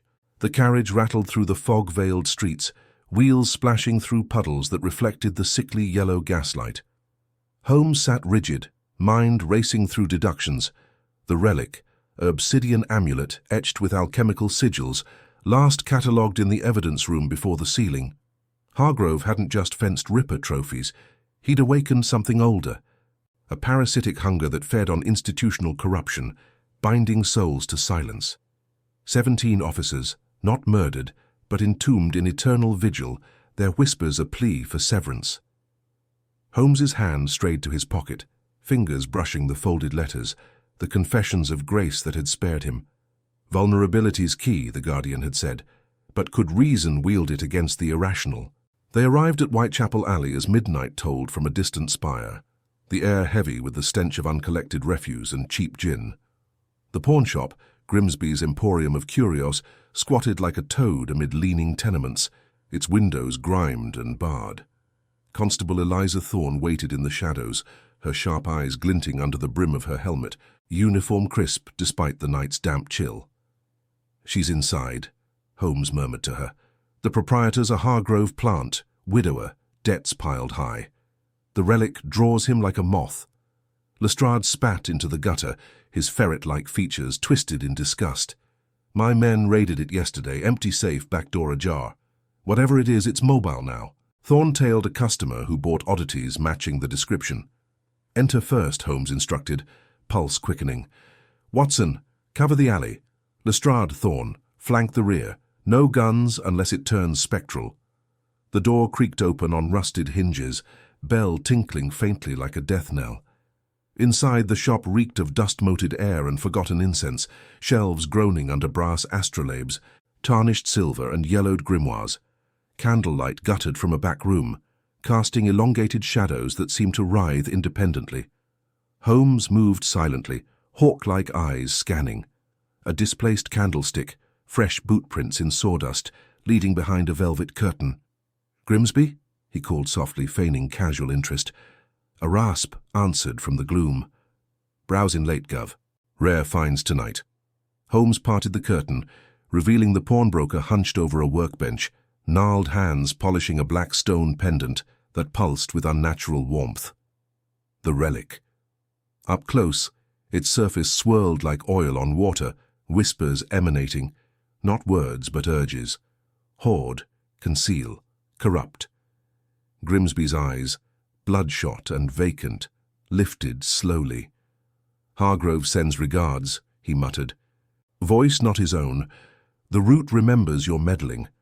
Holmes's mind catalogued the signs: dilated pupils, tremor in the jaw, possession subtle as opium haze. The letters burned in his pocket. Grace first. "Grimsby, listen. The evidence room's shades. They're freed because we confessed.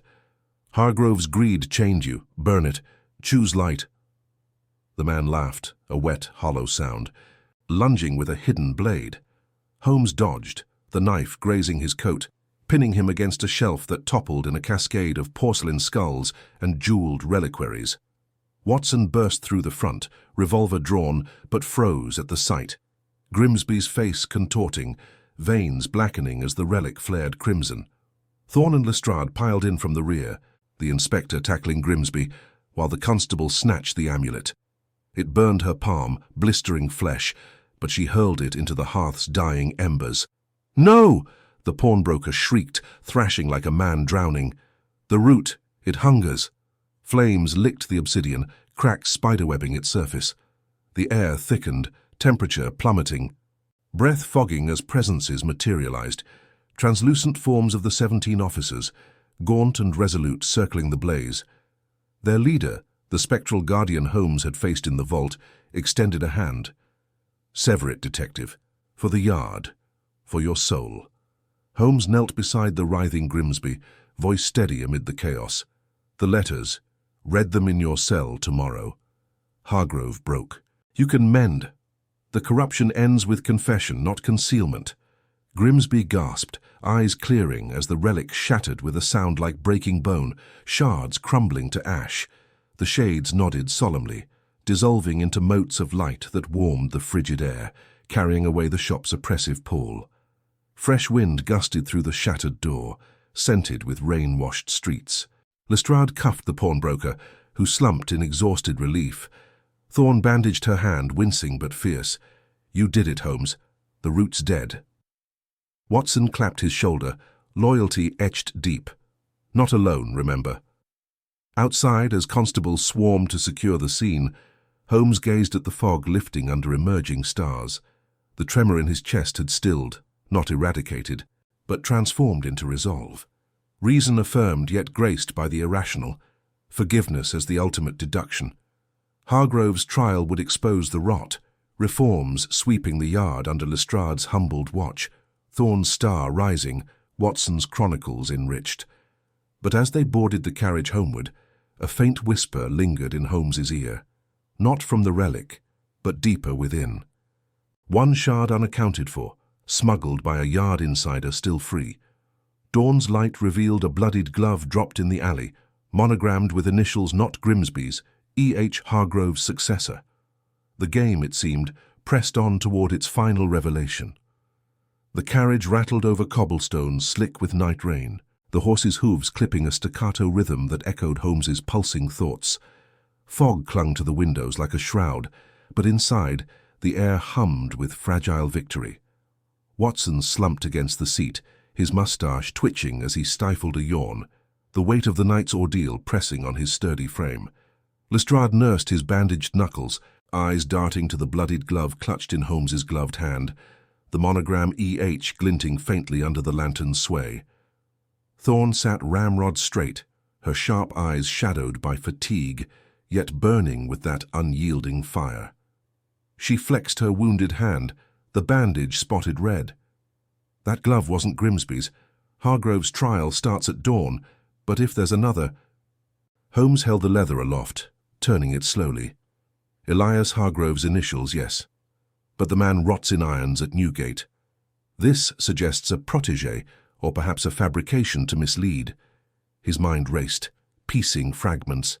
The pawnbroker's ravings of the root's hunger, the unaccounted shard, whispers of a yard insider fencing relics long before the ceiling. Reason demanded scrutiny. Intuition, born of late-night vigils over cocaine vials, urged haste. They reached 221B Baker Street. As the city's clocks struck 3, the familiar creak of the door a balm against the chill. Mrs. Hudson had left a fire banked low, its embers casting long shadows across the cluttered sitting room, violin on the mantel, chemical apparatus gleaming coldly. Holmes spread the glove on the table, magnifying glass in hand. Fibers from Whitechapel alleys, blood fresh, not congealed, and here, a crystalline fleck embedded in the seam, obsidian, laced with that unnatural vein. Watson poured brandy, handing glasses around. "You need rest, Holmes. The ghosts are gone," Grimsby's confessed.